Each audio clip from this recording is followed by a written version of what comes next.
RMS ポッドキャストへようこそ。さあ、始めよう。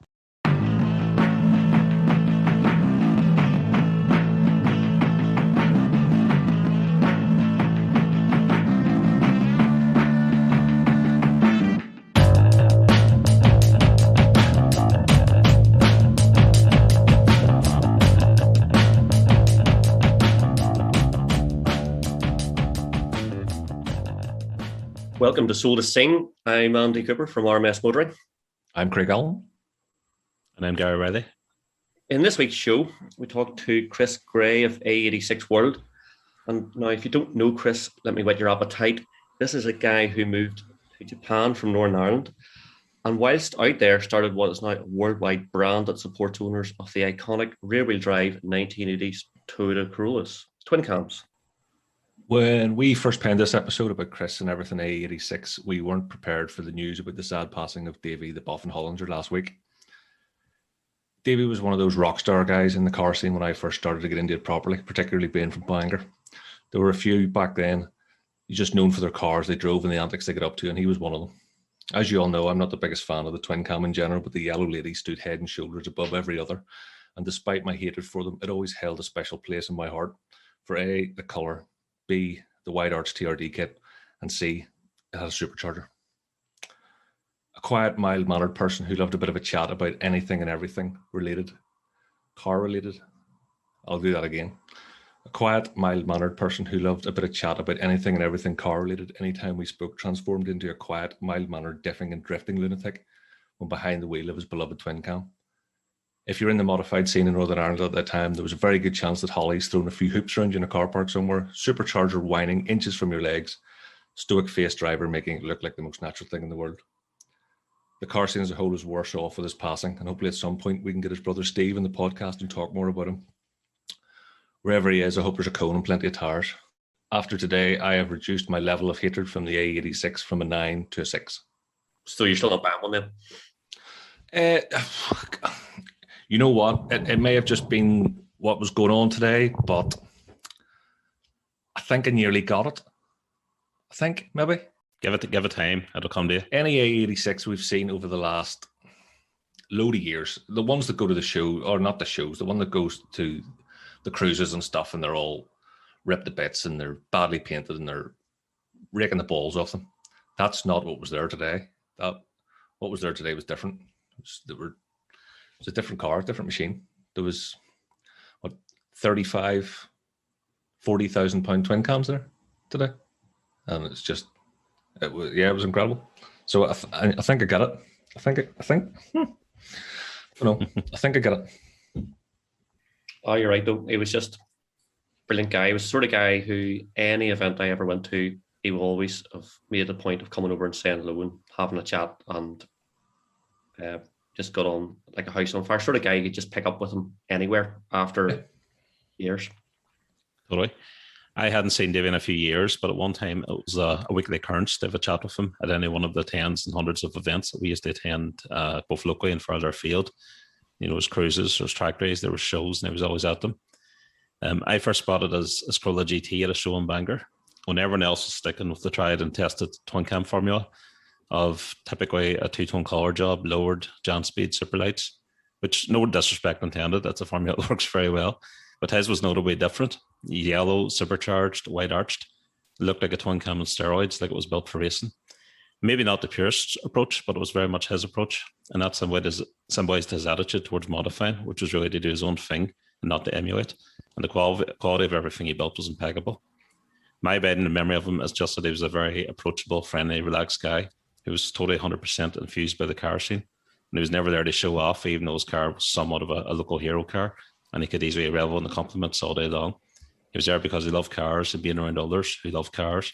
And whilst twin cams were clearly his passion, he would give his time to talk to anyone, no matter if he were in a £250,000 car or £250 car. So it's all in all, it's a sad loss to the entire motoring community here in Northern Ireland, and thoughts very much of his family. Here. Very, very sad day, but also an unbelievable day today. We posted up some pictures on Instagram earlier of all the cars that turned out. It was just unbelievable. And Anyway, It just shows the esteem you've held in. Yeah, those guys from all over Ireland appeared. You could hear Yeah. the accents and the distance people travelled for what was, I don't know, only an hour and a half. And then I presume they all just went their separate ways back home. That kind of shows you, if you're going to go out, that shows what effect he had on that entire community, that people are willing to go. Yeah, very much so. Something happened to Davy Hollinger, right? Okay, yeah, I'll be there. It was a strange, isn't the right word, but the sight of 30 odd Corollas coming into the grave site, it was just. And Davy's not being one of them. Yeah, totally. He'd be front and center usually. We were saying that it was just like, oh, we had to work today or something, If not for the fact that it was such a sad occasion, it would almost take you back to when you used to see lots of Corollas piling into the cruises that Davy would have been at. Guy, do you know what happened? We were driving out and a couple of kids drove past us, and the wind the window down and said, "Hey, yeah, we spotted you in the convoy. Are the twin cams still here? Are the twin cams still here?" Because there you go. At 18, they'd probably never even seen a twin cam in real life. Yeah, that's a classic car then. That's a unicorn. And here, all of a sudden, for unfortunate reasons, there was 30 of them cruising through Bangor again, like it was the 90s. Sad, very sad. I think we would like to talk to Davy's brother Stevie and a few other people about the guy, and we'll maybe do something in a later show if it's appropriate. So we'll come back to it, because we have a great show lined up today with Chris Gray joining us shortly. And for the next show, I'll talk a bit more about the GT4. I drove an 812 Superfast, so that's all to come on the next show. But now on to Chris. Chris, you've spent several years in a vastly different culture to our own, experiencing a life that just many of us wouldn't consider normal. But then you left Lurgan and moved to Japan, right? True. Slightly different places, I suppose. When I went to Japan, people barely had internet on their phones. You were running around with a pay and go phone. And just the other day before we started this, when I was getting a few things ready, I found my old folder with directions to tuning shops, that you'd worked out on Google Maps, what was the nearest train station and how many miles to walk after that, or where to get a taxi from. Now it's just, Google Maps and arrive at the door. So exactly. So, but not only did you do that, you went live there, you worked there, and you were sort of rubbing shoulders with all these names of companies that I've bought bits and pieces of parts for my various pieces of Jap cars that I've had over the last lot of years. You've probably been to nearly all those places, and probably know the people that work in them, and that's just absolutely mind blowing. But anyway, let's start at the start. So the start of here, I suppose, we'll start off here. But I mean, the love of cars. Well, then we're going way back. I mean, that's my dad. My dad is he was a car nut. He built the typical Ford head, Ford Capris, Ford Escorts, Minis, all the usual sort of stuff here. So we used to go to classic shows. He had a 2.8i special, and then a 3-liter Brooklyn Capri.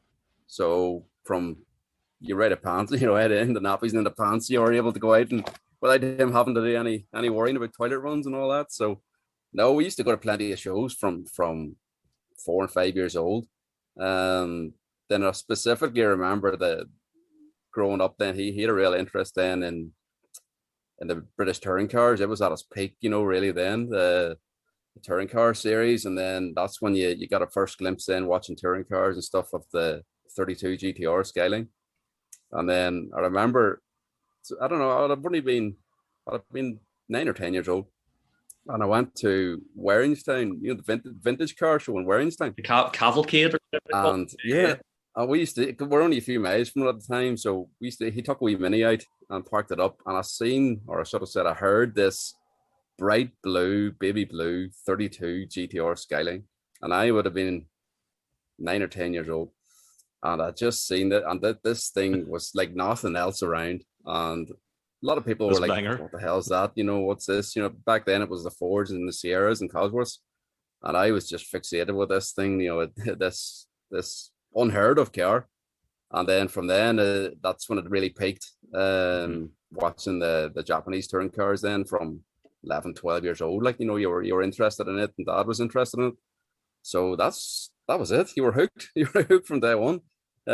Just went against the grain. A lot of people that generation went on and into the Euro stuff and the Volkswagens, and which was the thing to do in the 90s. But no, Dad went on then into the Toyotas, Datsuns, and that was it was a one-way road really from then, really. But I'll never forget. That's my first real memory of a proper Japanese car, was seeing that 32 Skyline. I just wonder where the hell it is today. Like, it's long gone, I'd say. Unbelievable. And those were so you're talking mid-late 90s, like when we were starting to get things like first generation PlayStation and Gran Turismo. The very start. Yeah, that was it. That's like anybody then. You grew up PlayStation mode and doing the races, driving the tracks, Suzuka and Fuji and Tsukuba, and you think this is great. And I was just fixated with it. At that, it was the cars at that age was fixated, and then obviously the cruising boom here really peaked, and the Jap stuff started to come in. Everything was Civic mad. The dream then was to have an EF Civic, and get the driver license and get on the road. But back then, as you know, there was no one sharing an EF Civic. it was the one car nobody would even answer the phone to.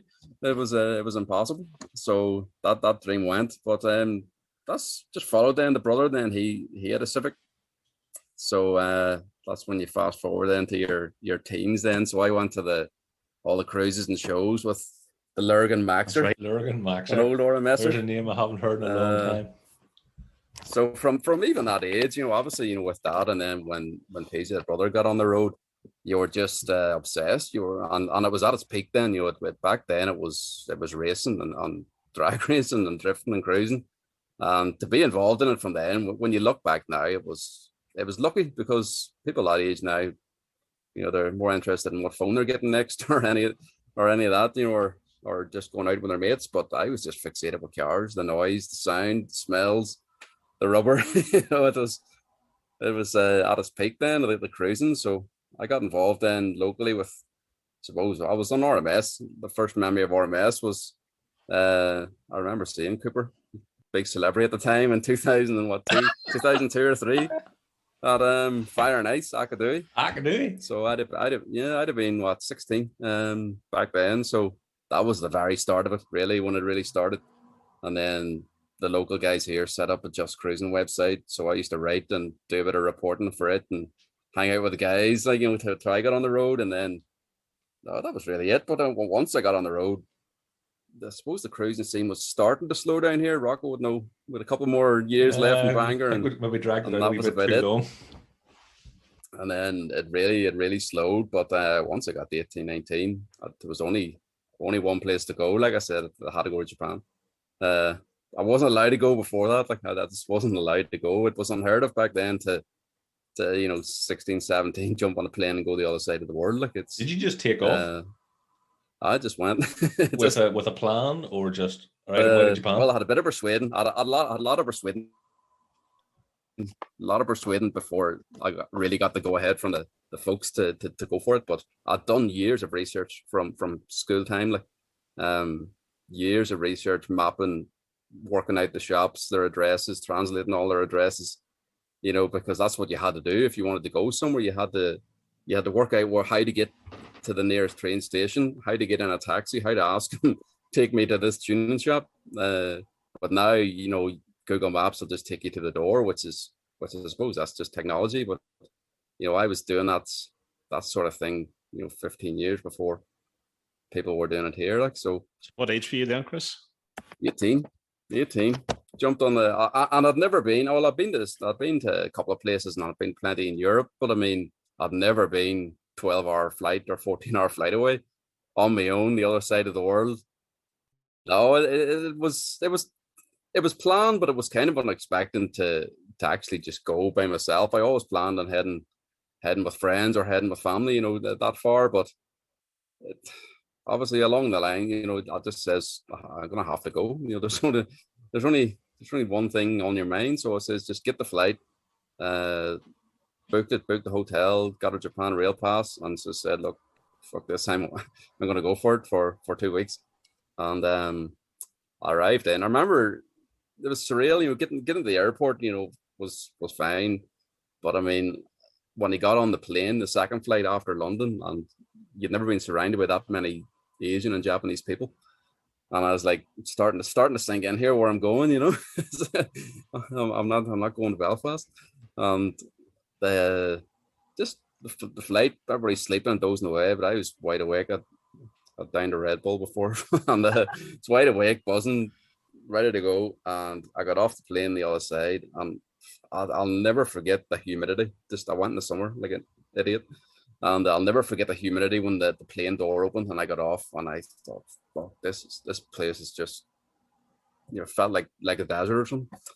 So it was so warm, and you were buzzing just on adrenaline. Just get to the airport, get through immigration, all that, and then you're at the train station and you realize, shit, I'm in Japan.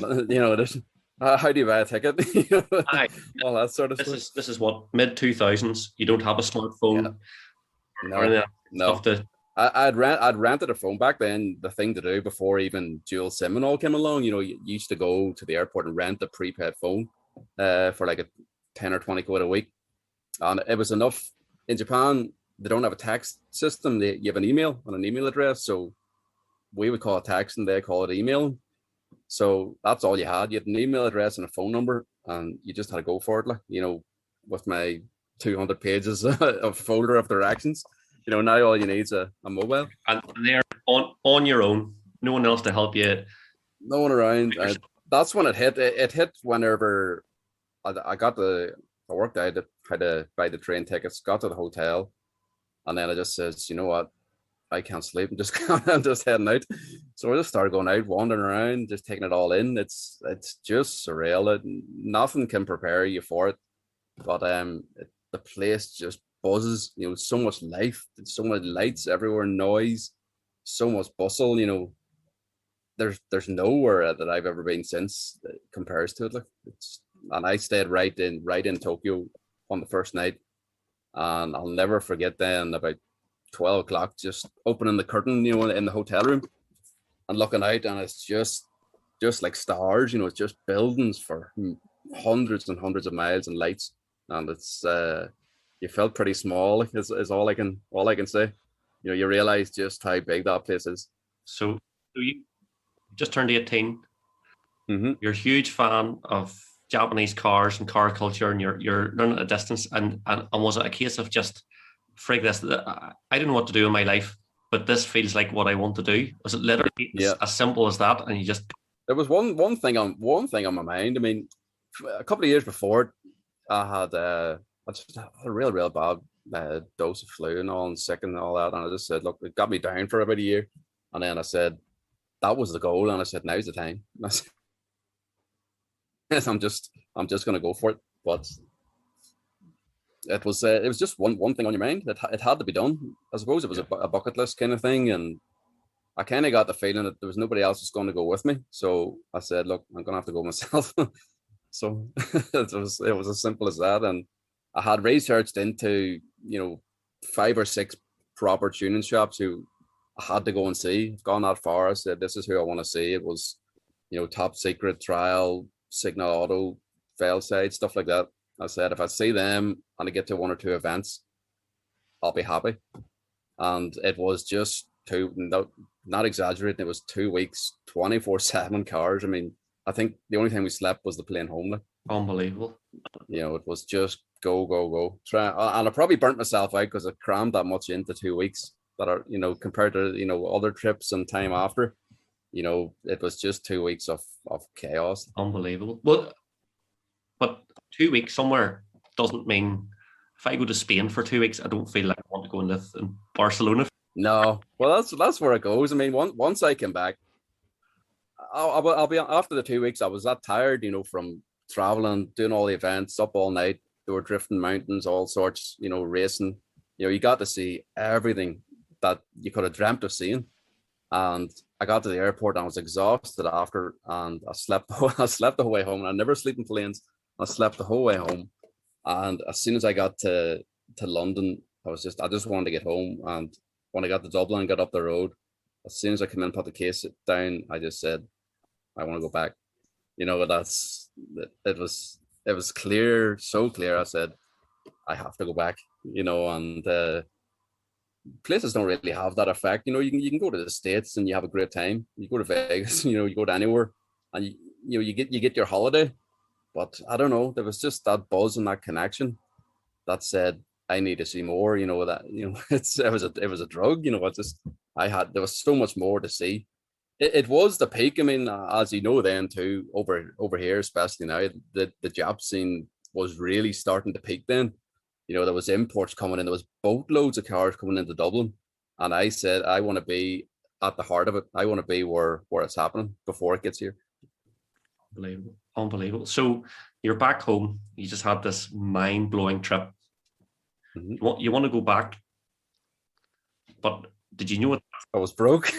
Well, you knew you wanted to go back, but did you want to go back at that stage? You were thinking, right, I'm 18, like, I'd like to go back next year for a holiday, because that's the way I would think about it. I really like going there. I'll go back next year, but obviously no, I wanted to go back sooner than definitely, Cooper. I wanted to go back within 6 months. Yeah, but it was just couldn't be done money wise, and then you had to finish college and all that. And I said, look, I was doing an art course, and I said, I'll get it done, and then I'll go back. So I took another year. I went back out then for like 4 weeks, and then that was when you're really starting to see more. You know, it wasn't just as crammed. You know, it wasn't just go 24/7. Don't sleep. Just go to the next car place, the next car meet, the next show. It was sort of plan it out, appreciate it more, and then take a day's break, go to some cultural place, go to a nice sightseeing place. And it was the second or third trip, you know, was far more enjoyable. And then I suppose that's when you connected culturally. You know, you connected more culture and more with the lifestyle and the way of life and the food and all that. You know, everything sort of clicked more than just 2 weeks of madness. And then when I come back then for the last time, I said, look, I'm going to have to go and live there. So there's two things I want to ask you already. The second one is the culture and getting that. But the first thing is, so you've been over a couple of times. So to make us really jealous here is some of the stuff. So I presume you went to see D1 Drift. Absolutely, yeah. What did you go to? There's an event every week. I'm not exaggerating. That's the thing to do back then was you used to pick up a magazine in the bookstore, just Doryten, they call it Drift Tengoku magazine or an option magazine. And there's one for that comes out every month, but they scatter them like every 2 weeks. So they come out, and then there's a calendar in the back of it. And not exaggerating, there's an event on every single day in every single town, every single racetrack. It just, from a car point of view, it doesn't stop ever. There's not a day goes by. So you just, the D1 was great for the very first time. I went to Suzuka and hadn't been to that big a circuit before. You know, like Suzuka circuit is huge, and Fuji is just, it's like nothing here or even in England. You know, the Silverstone is a big circuit and a big complex, but Suzuka's something else. You know, it's just, plus with the Formula One, it's just a real special place.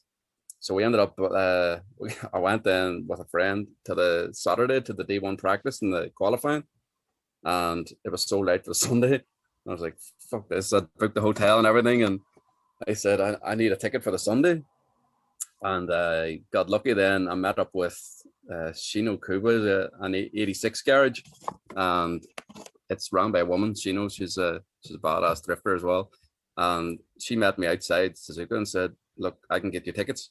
You know, don't be going home tonight. And I was like, right, great. How can you go and do that? So she met me then the next morning at 6 o'clock in the morning with passes for the Sunday, VIP passes, pit pass, everything. And she says, just enjoy the event, enjoy the day. But to see, like, you'd been drifting probably in and around that time as well, but to see the D1 drivers in Japan was something else. Like, you know, and Suzuka's a fast circuit where they come through the S bend. Yeah. And I remember specifically, like, Kuroi, he had a yellow S13 with an RB26 in it, and I'll never forget the noise of it coming over the crest, just screaming RB26 coming down and smoke. And I said, look, that's drifting up a different level. And, it was brilliant. I'd seen the D1, at Silverstone, and I'd seen just our own locals, but to see Japanese drivers on a Japanese circuit with a Japanese crowd was great. And it's like you said, people weren't doing it as much back then. And, I looked around and there would have been a handful of foreigners at that event, 20,000 Japanese at it. But I was very lucky to see the Sunday like that, especially at that. But every day there's events. I mean, every circuit you go to, like Tsukuba, there's an event every single day. Nico's the same. All those circuits, the Ibisu circuit, they're all packed every day. How does someone who has went from Lurgan to Japan a couple of times suddenly wind up getting tickets for a drift event? It's just one of them countries. This thing culturally, like I was talking to Murph about shows and all here, and he was saying about how we blagged our way into Autosport one time and got VIP access and stuff like that. But I agree, like the other side of the world is language barriers, cultural. They don't have to do anything for someone. They could just turn around and say, look, I don't speak any English. Go on about your business. But it's just that type of place where they feel that they want to help you. They want to be involved. They don't want you turning away, walking to the train station. They say, look, if I can do something here, I'll do it. That is the cultural end of it. And she actually ran around all the other garages, who had D1 cars in the pits and said, look, who's got a spare pit pass? And she went and got 3 of us then for me and 2 friends for the Sunday. There's guys out there can't get here on Sunday. And they're like, well, take mine, I'll get another one, or my mate's not going tomorrow, take it. So out of like 20 or 30 strangers, really, they didn't have to do it. But it just kind of, that's when the culture end of it really hit me, just how helpful and kind the people are. And could they speak a bit of English? Were you trying your best Japanese? No, she spoke fairly good English. Like I tried, my Japanese back then was pretty shit. It's less shit. It's not bad. It's not bad at all. It's Where's your Japanese now? Kind of just got to the stage where from living and all after all this, it just being surrounded by it 24/7 and wife and kids and family and work and everything was just you just find yourself speaking more of it. Reading and writing's pretty difficult. Yes, we're gonna have to hear some Japanese with a Lurgan accent. I'm sorry. What do you want me to say? Oh, just rock out, just whatever you want. Konnichiwa, Roku-san, hajimemashite, yoroshiku onegaishimasu. Welcome to the Soul to Scene podcast. We'll have to get that in there. Yeah. That's pretty much it. That's like, welcome, how's it going, Mr. Rocco? But yeah, language wise it was good. Kori wa hontoni sugoi Koopa-san. that's a very good thing. A very good thing you did. Yeah, I can speak enough. I can speak enough.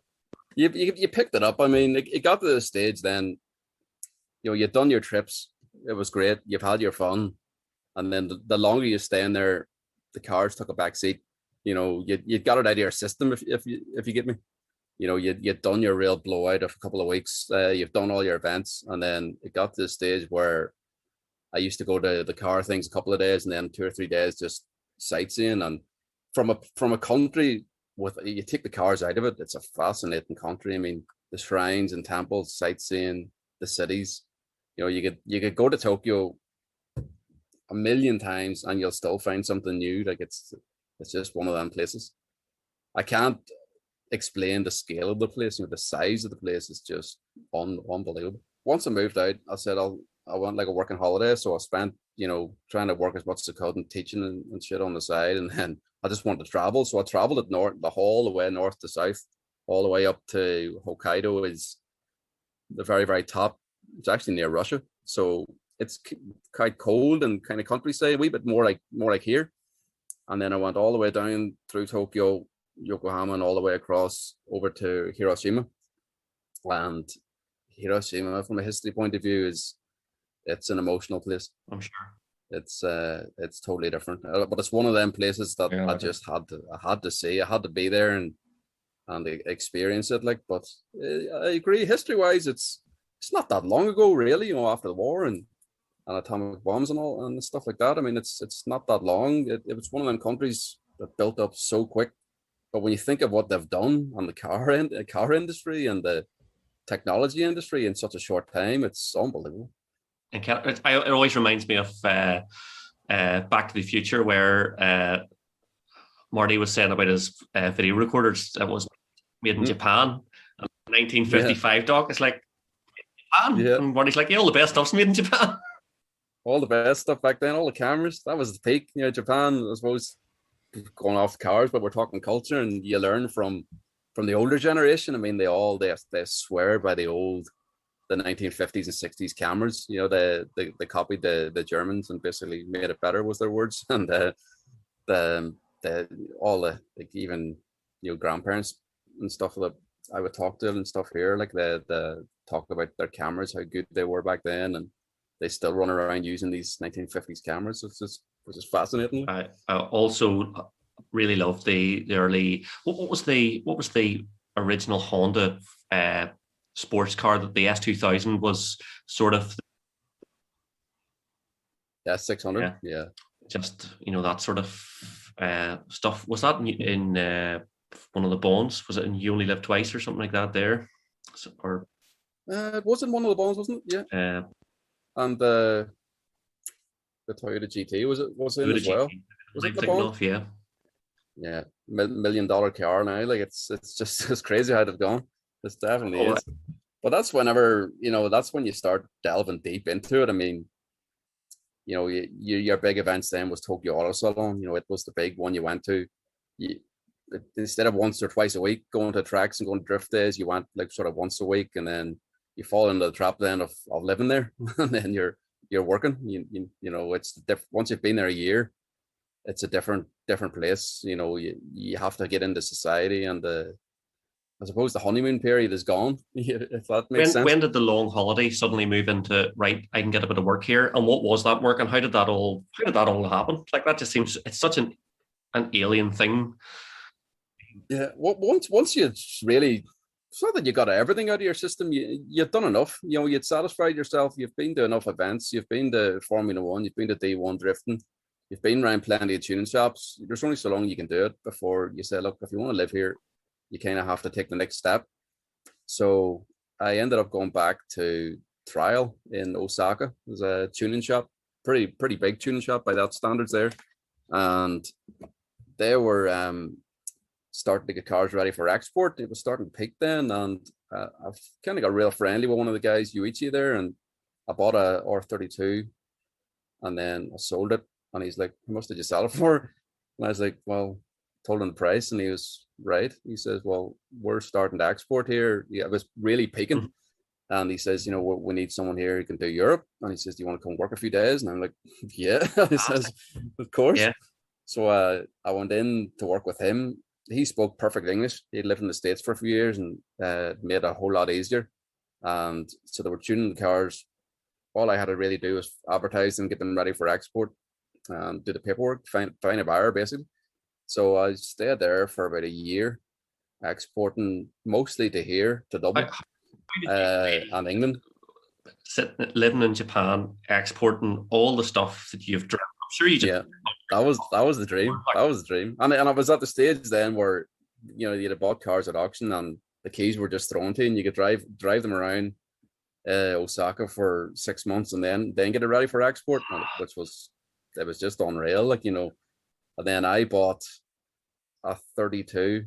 I was leaving after about 10 or 11 months. I was getting ready to leave because I wanted to move up to Yokohama. And I said, I'll buy the 32. And he's like, no, well, we're going to sell the demo car. And I'm like, what, the grey demo or 32 Skyline? And he's like, yeah. And I was like, well, I'll buy it. So I bought it. And it was a different level car. I mean, I've had loads of cars, for a couple of weeks and a few months here and there, but to own it was a different level. That thing had been built from top to bottom. It was there. Every nut and bolt was on it. Every suspension arm was Nismo. It was a Tomei engine in it. It was different level of car, and probably should have freaking kept it, but it is what it is. But I drove it for about 6 months, and then the chicane, the MOT was expiring, so I exported it, brought it to here, and then I actually put it on the road here and drove it for a few months, but it was a pig to drive on Irish roads. Like, it was an absolute nightmare. So sold it, and then I said, right, go again. So I started exporting directly here myself, to Dublin. Corollas, 180s, Sylvias, all the big stuff. You were buying them for silly money back then. Like, I could scare you with prices. Like, you were buying cars for a couple of £1,000, like, and they were doubling here, and you thought this was great, but the prices of them now is a different level. Oh, the price of stuff at the moment is just absolutely phenomenal. But right, give us a list. Really sicken us. What's some of the stuff that's been through your hands that is just like gold dust now? Oh, gold dust. Well, the 86s aren't gold dust, but I mean, I've had a couple of them over the years, and then the one that got away was a DC2 Integra, white DC2. Right. Yeah, I'd love another DC2 Integra. The 32 Skyline, it was a great car for what it was, but it wasn't ideal for anything other than track. Mm-hmm. Any blue Mitsubishi Evo 6, white Evo 4, yeah. EK9s, CRXs sort of cap, black S14 Sylvias, white S15 Sylvia. I'm trying to think what else I've had. The black 180SX was the other big demo. It was a Signal Auto car. Good story behind it. They'd actually built an S14 for Tokyo's Auto Salon, and then took it to Drift Day the week after Auto Salon and fucking wrecked it. It's just wrote it off. So they bought a 180SX and they swapped everything over to it, and they took it to the shows the following year. And then I bought it from Signal and brought it back to here. And then when I come back here for about a year, I drove it here, and it was a stunning car. Like, probably should have kept them all, but you don't know back then. The idea too was business, so sold it.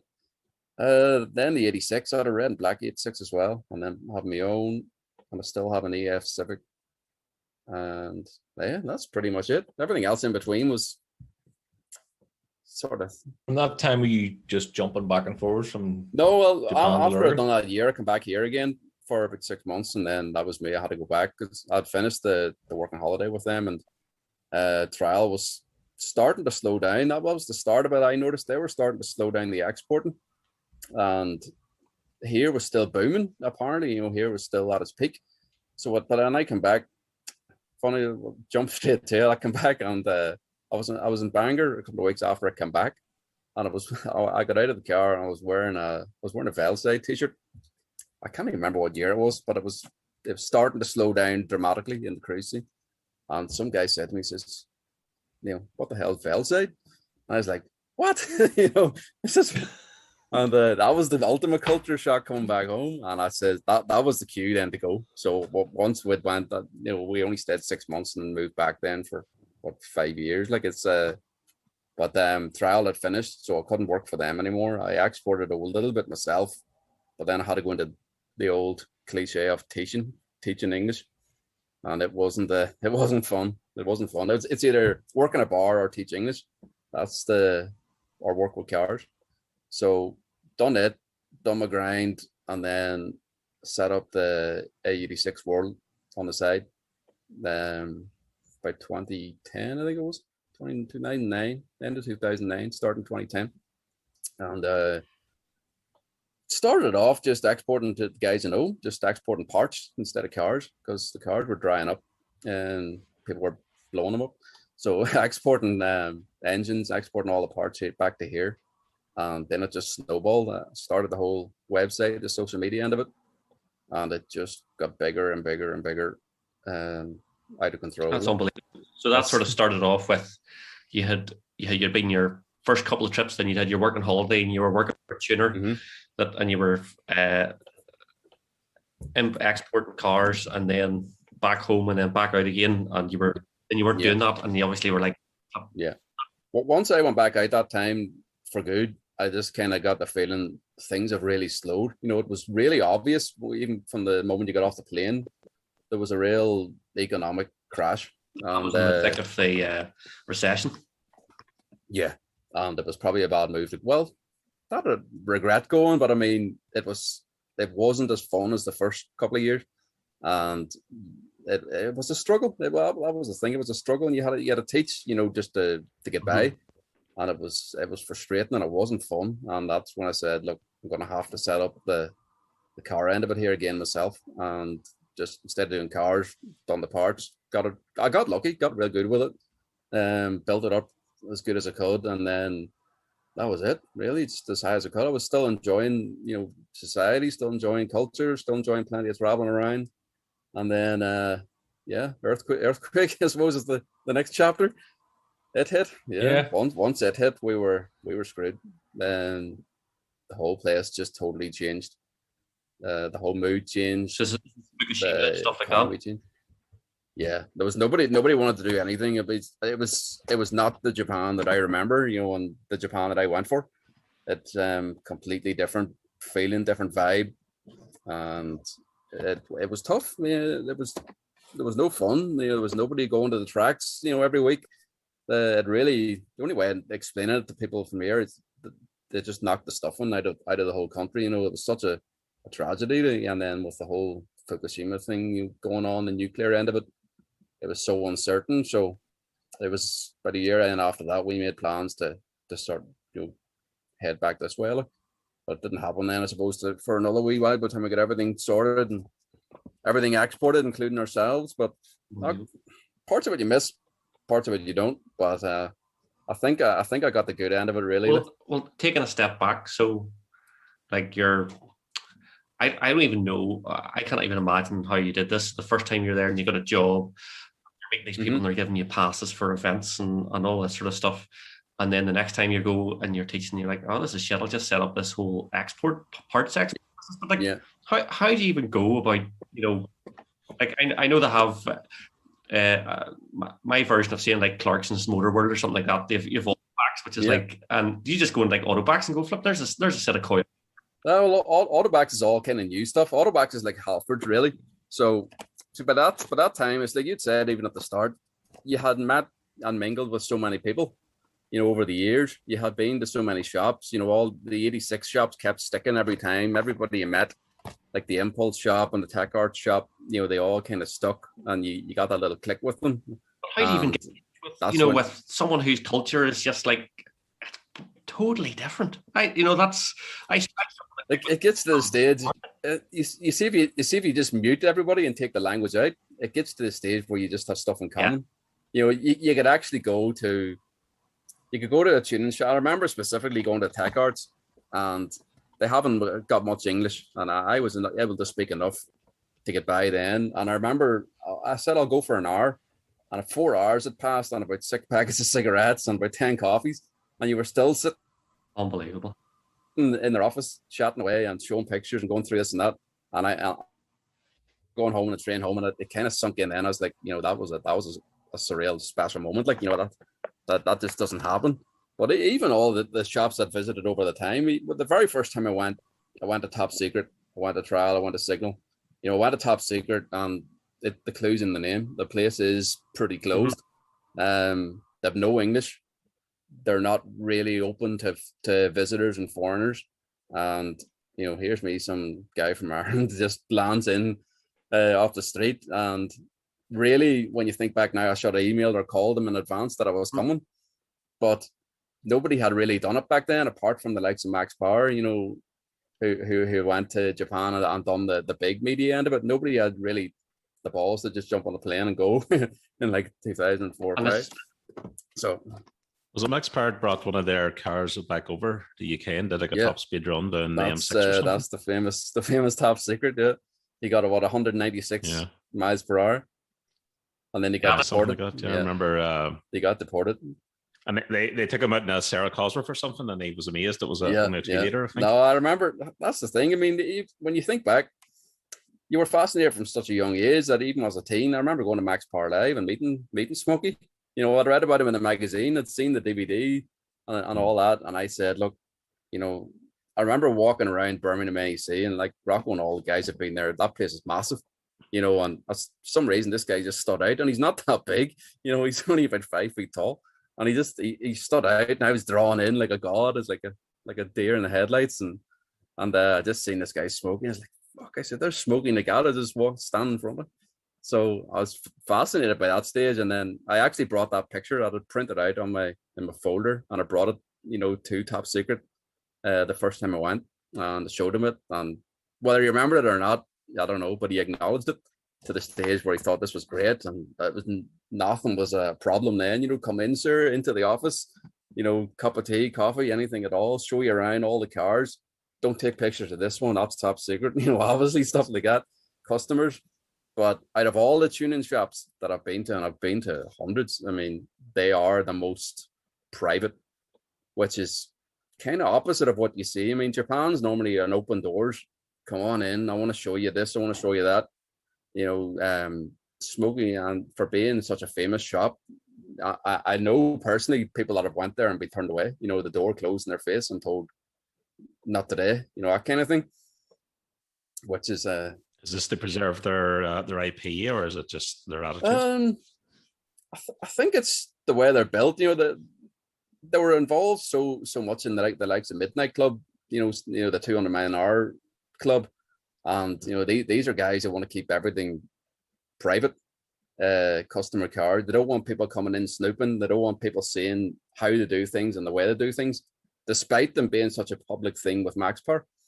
And it's the complete opposite. Max Power were the only people to delve that deep, and it boomed him into that level, the international tuning name to be recognized. But once he got back to Japan, it was back to work, close the doors, build awesome engines, build fast cars. But all the other shops are so welcoming, but you'll probably read a fair bit about it online. Top Secret are quite private. So I was very, very, very lucky to have got, that sort of welcoming. Like I know even recently, I know people that have went to Top Secret and it's door closed. No, guys. Did you have? Sorry, Andy. Sorry. Did you have, like, when you were going around all these shops? Do you think they were talking to each other, saying, "There's a guy from Ireland coming, and I've sat down and we've had coffee, and he's dead cool, and just in case he calls in"? Yeah, you got that vibe. I mean, the very first time I was there, Craig, I couldn't speak anything. I didn't know what they were saying about me, but you can when someone's talking about you, no matter what language it's in. You get that feeling. You by their eye contact and stuff like that, and I just got that real welcoming vibe. And the Top Secret did have a little bit of a mutter and a little bit of whispering, and next thing you know, the doors open, come on in. So they must have said, look, he's here on his own. He's got a folder. He's done the effort. He's got a folder. He got a train an hour and a half out of Tokyo. He jumped on a taxi and he landed at the door. Let's give him a half an hour anyway. So, but that is probably all I got, was a half an hour compared to other shops. Which, but you were lucky. That was 2005, and I know people have been there since, and they don't even. And do you think the reputation followed you around then? But all the other shops are awesome. It kind of did. I don't know. I've just been a bluffer, or I've just got lucky. I just don't know. It's got to the stage that first of all, nobody was doing it. I only know a handful of other people from here and England around that time who had even went that far.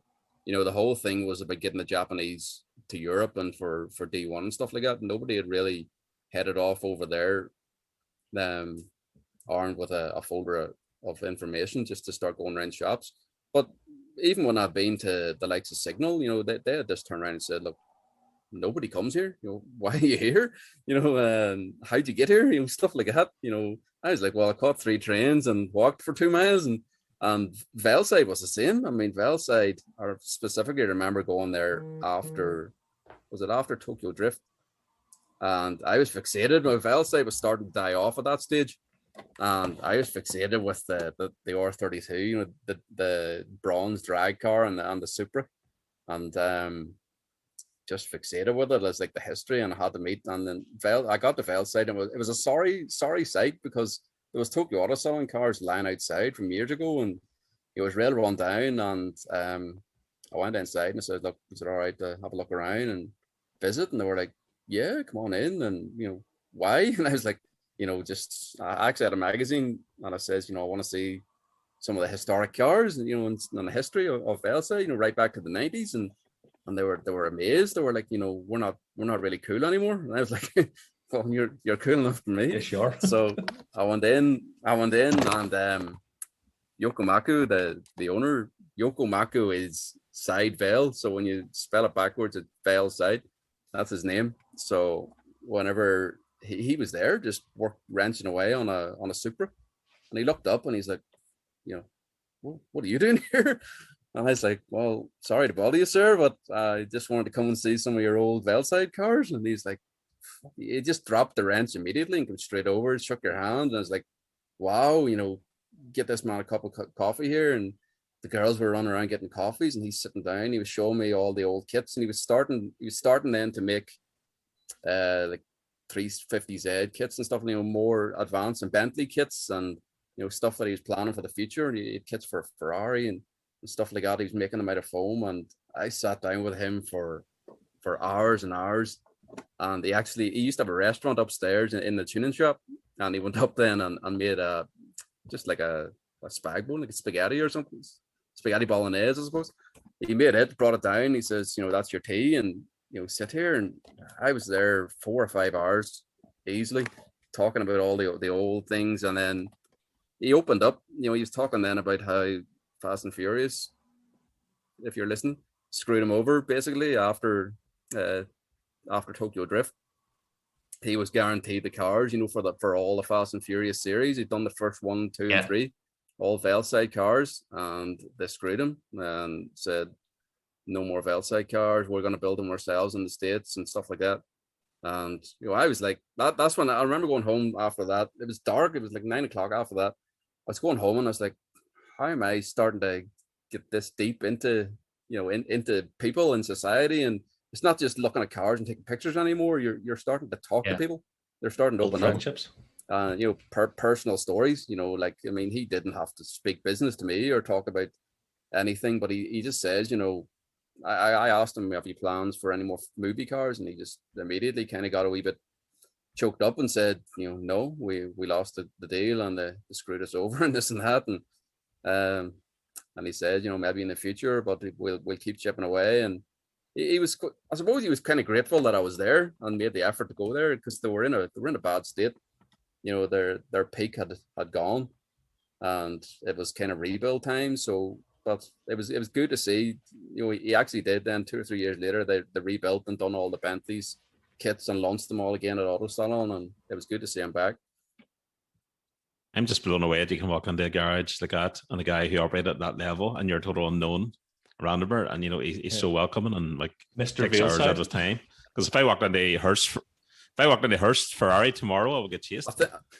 I think the key, Gary, is that's the thing. It's totally different here. I agree. I mean, there's first of all, there's nothing at that level, but I mean, even local dealers here, you go into and there's no time for you at all. I mean, it's just, I think the key of it is when I reflect on it, the last year or two in particular, you were on your own. I think that's the key. You were there by yourself. I mean, if I'd went with a whole group of people or a bunch of guys and said, look, we're here at Velsair, we're here at Trial, can you show us around? They'll just turn around and say, look, we don't really have time for this, guys, or it is a workplace at the end of the day. It's someone's garage. They're working away all day, and you connect on a different level there when you're there on your own. Like you're there as an enthusiast. Yeah. When you're there on your own, I think they get it. And I wanted to go on my own. That was the key. I always wanted to do it by myself because I wanted to get that real direct contact. But then it just grew more and more. That's the thing. That was. They would rail deep in with Trial, you were deep in with Velside, you've been to Tech Arts, and then I suppose the Impulse AE86 was the real big connection then too. I mean, he really sort of took a shine, I suppose, and just your interest in Corollas, you were on the same level, everything had to be right, everything had to be a certain way. And we started then making parts together and used to hang out at his place and export parts, and then he actually then built he does a series, like an endurance series, like an 8-hour race. So he built a car for me, and 4 other drivers, and you go to Class. Central Circuit, and you race, like a half an hour each. You come out of the car, another guy goes in half an hour. So we put the sticker on the car, side of the car and all and stuff like that, and it's just I don't know, did I just get lucky, or just like you said, did you kind of earn the respect over the years, or did you go about it the right way? This I've never really thought about it. I've just kind of done it. It's just that's just the way I've always done it, and it's all down to respect, really. You have to respect their way. I mean, if someone closed the door on me, I'll just say, look, my apologies, I'll not come back, or I'll come back a better time. But it's just suppose that's the culture around of it. You pick it up after time. What about when Did you ever slip a tenner even once? here's a crisp fiver for you? Yeah. Here's a Georgie Best fiver. Get that down here. It's one of them countries where you couldn't, if you had took a wad of cash out, it wouldn't work. You just wouldn't get that connection. And what about when your Japanese started to progress? Did you find it a bit easier just to rock up and have a chat, or were you past the rocking up and having a chat by then? The first thing I learned was little snippets of culture. Greg, you learned that it's polite to send an email the day before, that kind of thing, instead of just landing at the door. Send an email the day before or 2 days before. At least if they don't reply, but at least they've read it and they know you might be coming. Yeah, that's half a thing. Battle. You start to, when you're there longer than a year, you start to realize how things are done in Japan, and it's totally different to here. It's all about consideration and not just think about yourself. You just think about how they're going to react. Yeah, things like that. Yeah. Now, culture wise, I mean, I can go into millions of stories culture wise. I mean, right back to the start. Just going from just ordering food, stuff like that. I mean, I know guys that go there and they just live in McDonald's. I used to just go and just walk into some Japanese restaurant and just start eating. Just give me something, give me this, give me that. Point to the menu. It's like, that's always been the way it's had to be. I don't take the easy option of going just into McDonald's or into KFC or whatever. I'll eat where the locals eat. Like, and then the more you meet the locals, that's what they tell you. They'll say, look, go off the beaten track. Don't just keep following what every other American guy does or anybody else. He says, if there's a quiet little sushi restaurant and you're tempted to go in, open the door and go in. Don't be afraid of it. Chris, do you think the modifying scene in Japan changed a lot over the years? In the sense that, over here, obviously, we had the cruises and the body kits and everything. It was a bit leery back in the early 2000s, and now it's all kind of calmed down a bit. Does it parallel out there, or do they still go heavily? In my opinion, over the years, between here, Japan, and the States, what happens in Japan happens first. I still think today Japan's the trendsetter, and then it goes to SEMA, and then it comes to here. Whatever happens in Japan, I suppose that the most recent thing is the Liberty Walk and the big the flares and the kits and the rocket bunny. That was Japan, and then next thing SEMA's full of it. Row outdoor WB Porsches, everything, and then it comes to here. Here's dragging its heels a little bit, but I mean, the thing about the tuning in Japan is it's so diverse. I mean, there's when I went there, it was all, in my opinion, GTRs, track, drift, drag racing, street, and then you go there and you start seeing lowriders. You start seeing Euro cars and classic cars and hot rods, and you're like, there's everything here. I remember going to Tsukuba one time. There was an Alfa Romeo track day. I was like, what? I said, what? Alfa Romeos on the track day, and I was like, this is crazy. That's actually one of the things I had on my list for you, because obviously we've a huge focus on JDM cars, and the same if you're in America. And I wanted to know, was it a two-way thing? Do they appreciate the German cars and European cars and American cars in the same way that we appreciate the German JDM? Thing, when I was there at that stage, obviously the Japanese tuning was so big, but it's normal there. It's, I suppose it's like Cosworths and stuff here in the 90s, 2000s. It was normal. Everybody had a Sierra car. That's the way it was. But, if you were driving a left-hand drive Porsche, or you're driving an M3, it had to be left-hand drive. It has to be authentic. That's the thing. If you drive a right-hand drive M3, it's not as cool as one that's direct from Germany left-hand drive. But in recent years, I suppose the last time I was at Auto Salon in particular, I remember the E46 M3 being a real launch, and then the E90 came in, and that was when you started seeing the German cars, and then the Porsche market hit, the RWB market hit, and it's just Euro cars are huge. It's probably, if you go out there now recently, to the Tokyo Auto Salon this year, it'll be more Euro cars than Japanese stuff. Yeah, it's kind of done a full turn. Although I think part of that, and you'll correct me if I'm wrong, because I don't know the JDM market, but certainly my opinion of Japanese cars, there's not the same performance cars coming from the manufacturers now. No, definitely not. We're still holding on to the glory days of the 90s, really. That was the peak when when I first went, it was Skylines and Supras, and also all the stuff you've seen in the magazines. But now when you go to Tokyo Auto Salon, yes, you're going to see the GR, the Yaris. We'll have to get the GR Yaris in. You'll see plenty of those, and you'll see plenty of drift cars and stuff but you'll not see many. You go to a show, you'll not see many AE86s. You'll not see too many S13s. Stuff like that. Those days are gone. It'll be Euro stuff, American stuff. You'll see Mustangs, Camaros, all sorts. But then you lift the bonnet and it's a 2JZ or something. Something wild in it. They've just ripped the V8 out and put something else in. But to answer Gary's question, the modifying end of it, yes, it's changed, but it's still there. It's one of them countries that still modifies properly, like we know it. Body kits, engine swaps, wild paint. It's still I personally think SEMA has even toned down a little bit in the last couple of years. I think SEMA's has gone a bit. The quality is so good, but I think it's gone a little bit safe would be the word. Whereas you go to Tokyo Auto Salon, it's one of them such a unique shows. There's wild and leery things still everywhere.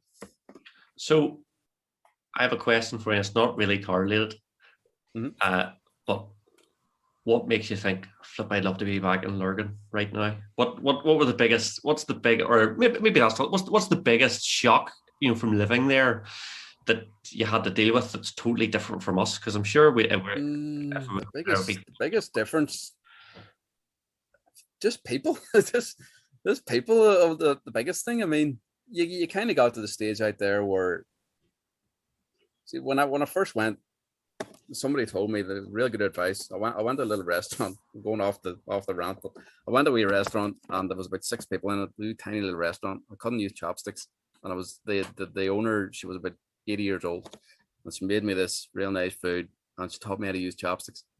And then she said to me, she'd been in America and all, and she knew JFK and stuff like that. She thought this was great, that I was in a restaurant. And she said to me, I'll give you one bit of advice. Don't try and be Japanese. She says, no matter what you do, she says, no matter how long you live here, no matter how much you speak, no matter how many kids you have, you'll never be Japanese.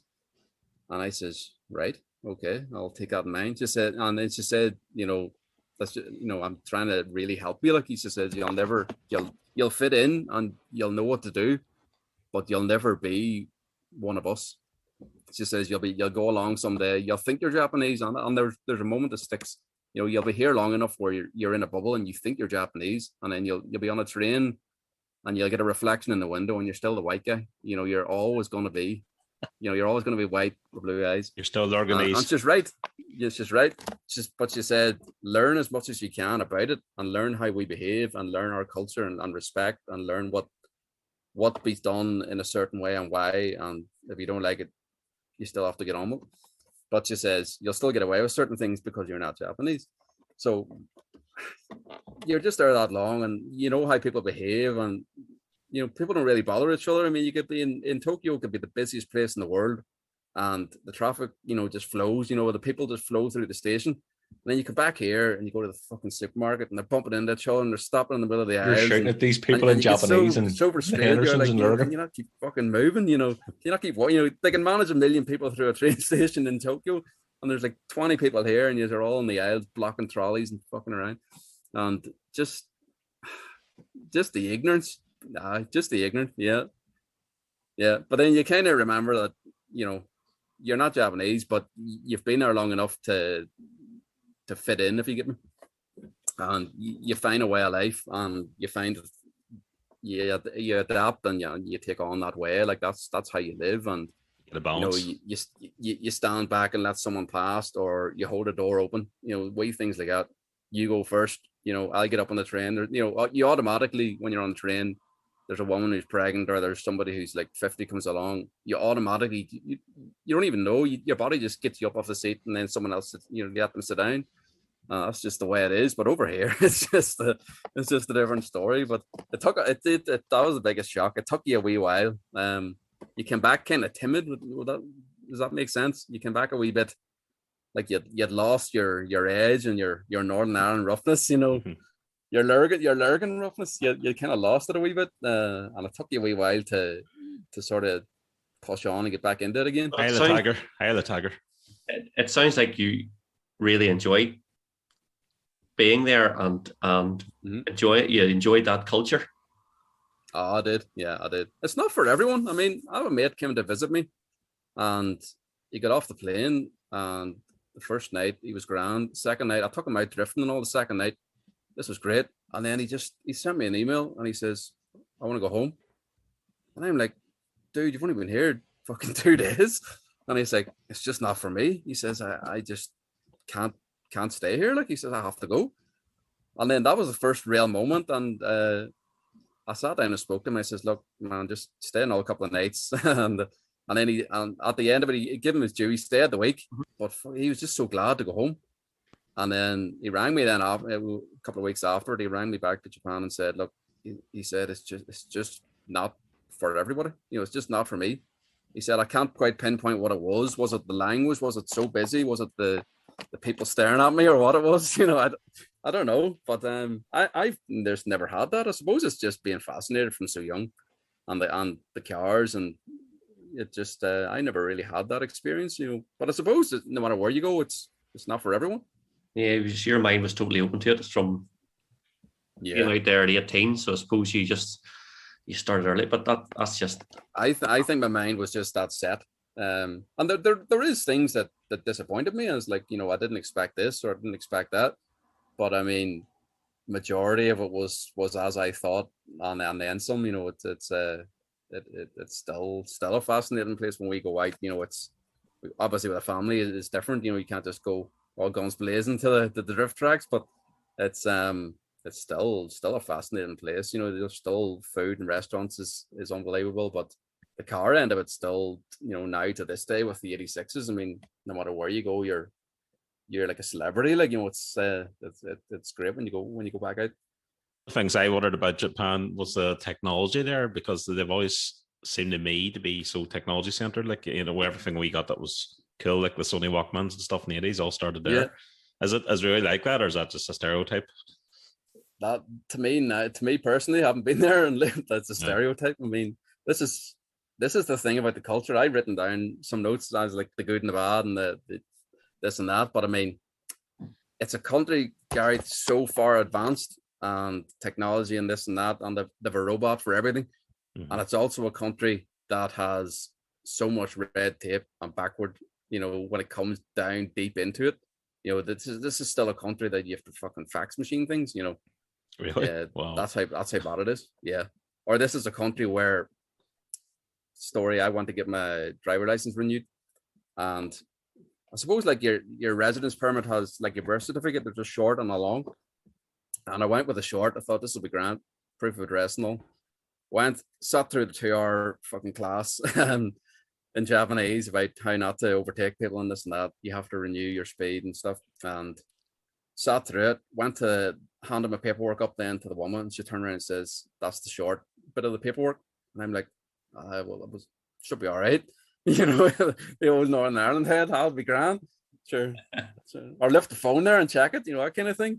And she's like, oh no, you have to go and get the long one. I'm like, well, it's 2 hours away on a train. I said, will it not do?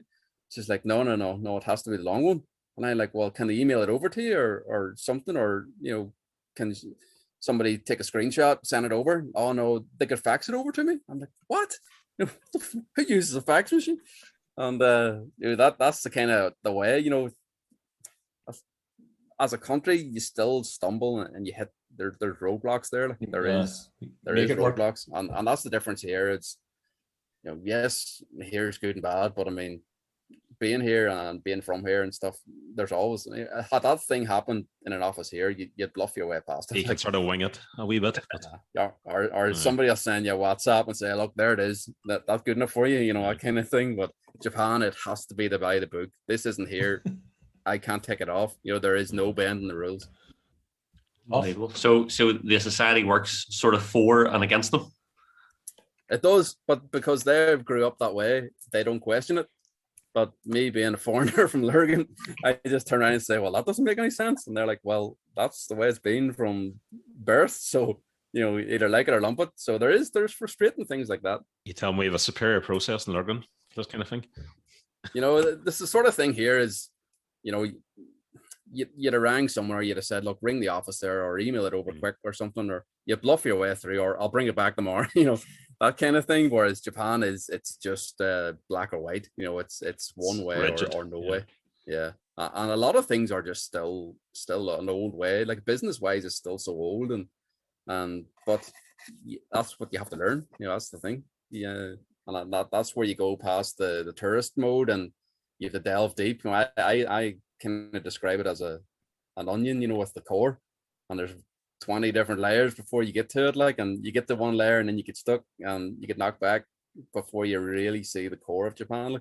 And is there many expats over there? Would you see people from Ireland or UK or anything like that? Yeah. No, there's plenty of foreigners. I mean, how can I explain foreigners?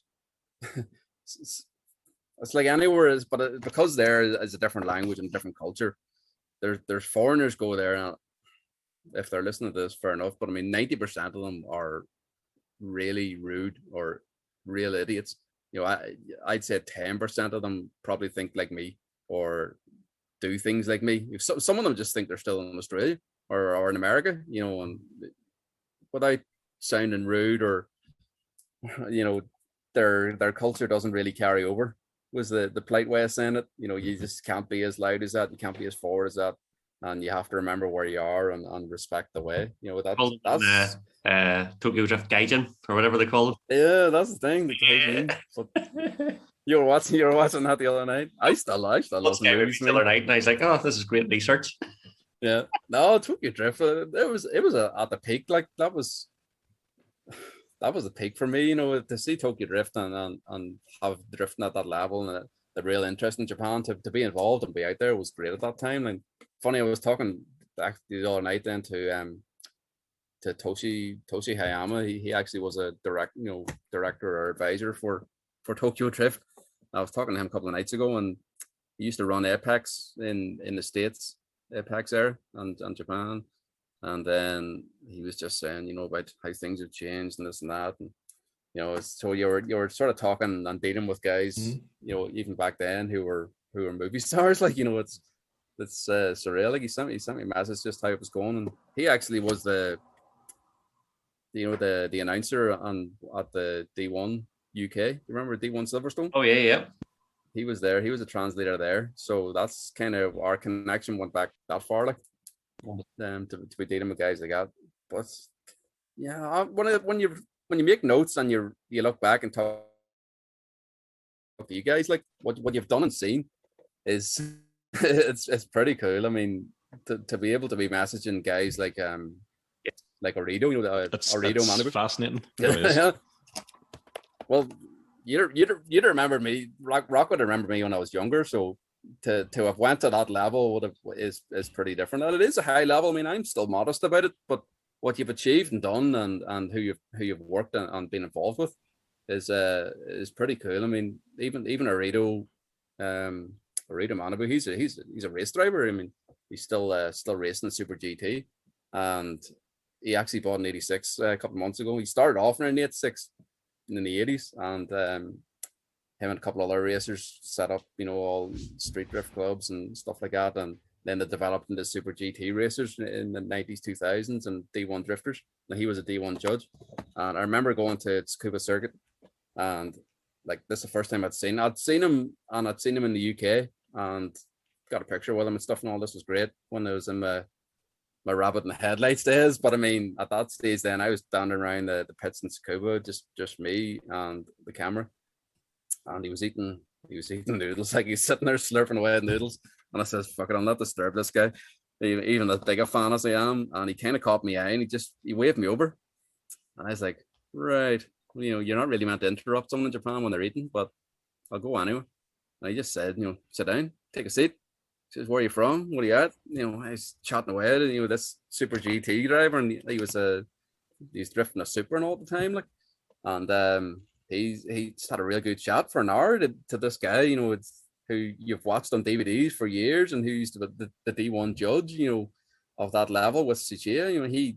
He sort of trained and raced under Keiichi Tsuchiya, and AE86 head, with Supra tuner, everything about him, international racer, and me sitting there on a wee fucking camping chair slurping noodles and talking away to him. There you are interrupting his lunch. But that was it. But he was happy enough, and had to get a selfie and all.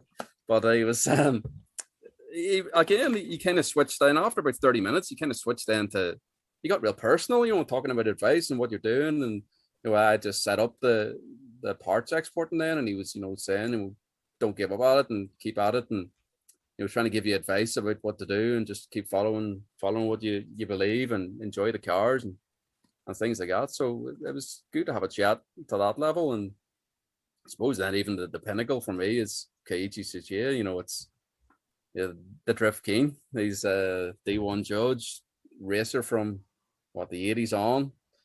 He was he's the original Mr. AE86, like. He is the king. he is the king. He's the different level. I mean, first met him at a Max Bar Live a long time ago, and then I met him at the D1 UK and stuff, and in Japan. But this is a guy I'd watched on DVDs and old grainy VHS tapes, and from the best mode. Even before that, I remember watching races of him in the Advan 86, an old videotape from 1987 or 8, and I remember watching it.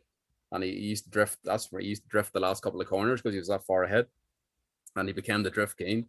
And I met him then at Fuji Speedway. They had an 86 event, and back then it wasn't that big, and there was certainly no foreigners. I mean, there was only 60 or 70 cars, and he was just wandering around, so relaxed compared to the modern day where everything's on a stage and a microphone and taped off cordoned area. You don't get to see the Drift King. He's too busy. And he was just wandering around talking, and I was talking to him about the UK events and stuff like that, and he thought this is great, and he was chatting away. So chatting Corollas, it was with the Drift King, like, but it was just kind of surreal when you look back at it now. Like, it's a different level, but I suppose the way to explain it without kind of being too big headed is you can go to an event and you can take a picture with these guys, and that's cool. That's the fanboy moment, and then you kind of reach the next level where you're talking about that car you just built, or you're talking about, remember that time you were at Silverstone or stuff like that, or you remember one time you went to whatever, or so I ended up talking to him then way back to the 80s, like, the 90s, and then I found out he actually raced with David Kennedy from here. Not sure if you're familiar with the Irish racer David Kennedy. He'd be in his 60s now.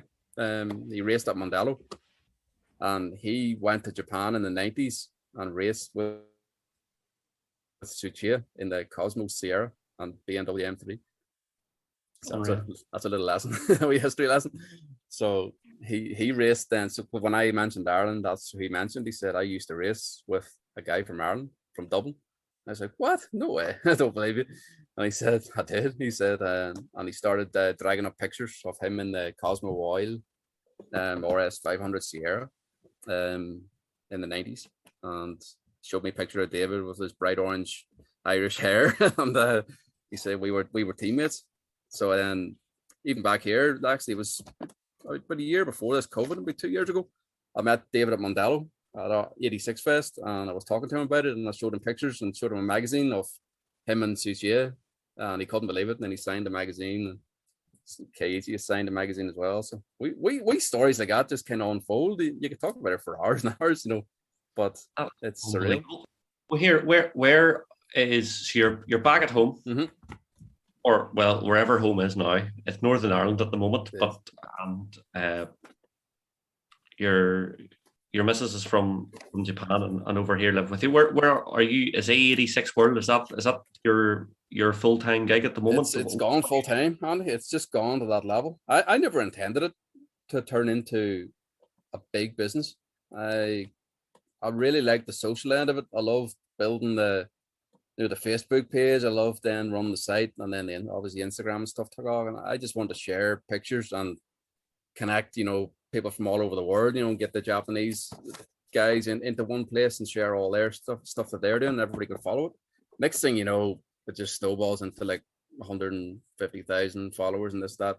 But then the parts end of it just got so busy. You were getting calls from all over the world. It's not just guys here anymore. It's messages every day. I need this, I need that. Can you send me this? Can you send me that? So we ended up just setting up in Japan with 2 guys there who export the parts from there. But it's got to the stage now where you're sending parts worldwide. I actually wrote down some of the places I'd sent to. I remember sending I got an email from a guy in Kenya, in Africa, a couple of years ago, and he said the roads are so shit here. He says I've just busted my steering rack on my 86 Corolla. He said he said nobody can build it. He said nobody can rebuild this. He said, is there any way you can send me a steering rack to Kenya? I thought it was one of these pranks or a scam, like Nigeria or Kenya kind of thing. Yeah, I thought and then I kind of quizzed him out. I said, well, send me pictures of the car. I said, how many of them are there? And he said, there's 4 Corollas in Kenya. I said, what? 4 Corollas? And he said, well, 486s. He said, well, plenty of other stuff. Like, I said, right. And he sent me pictures of this red car. It was a clean car, but it was sitting like a 4x4 because the roads are so bad. And I said, right, well, if you're willing to do it, I said, I can get you a steering rack, sent it out. And with it, like I DHL'd it, so it was there in a couple of days. And the next day, he sent me a video of him driving the car. He got it fitted straight away. He was driving the car down Kenya, down these back roads on off-road tires. And I thought, this is unreal. I mean, I'd sent parts all over.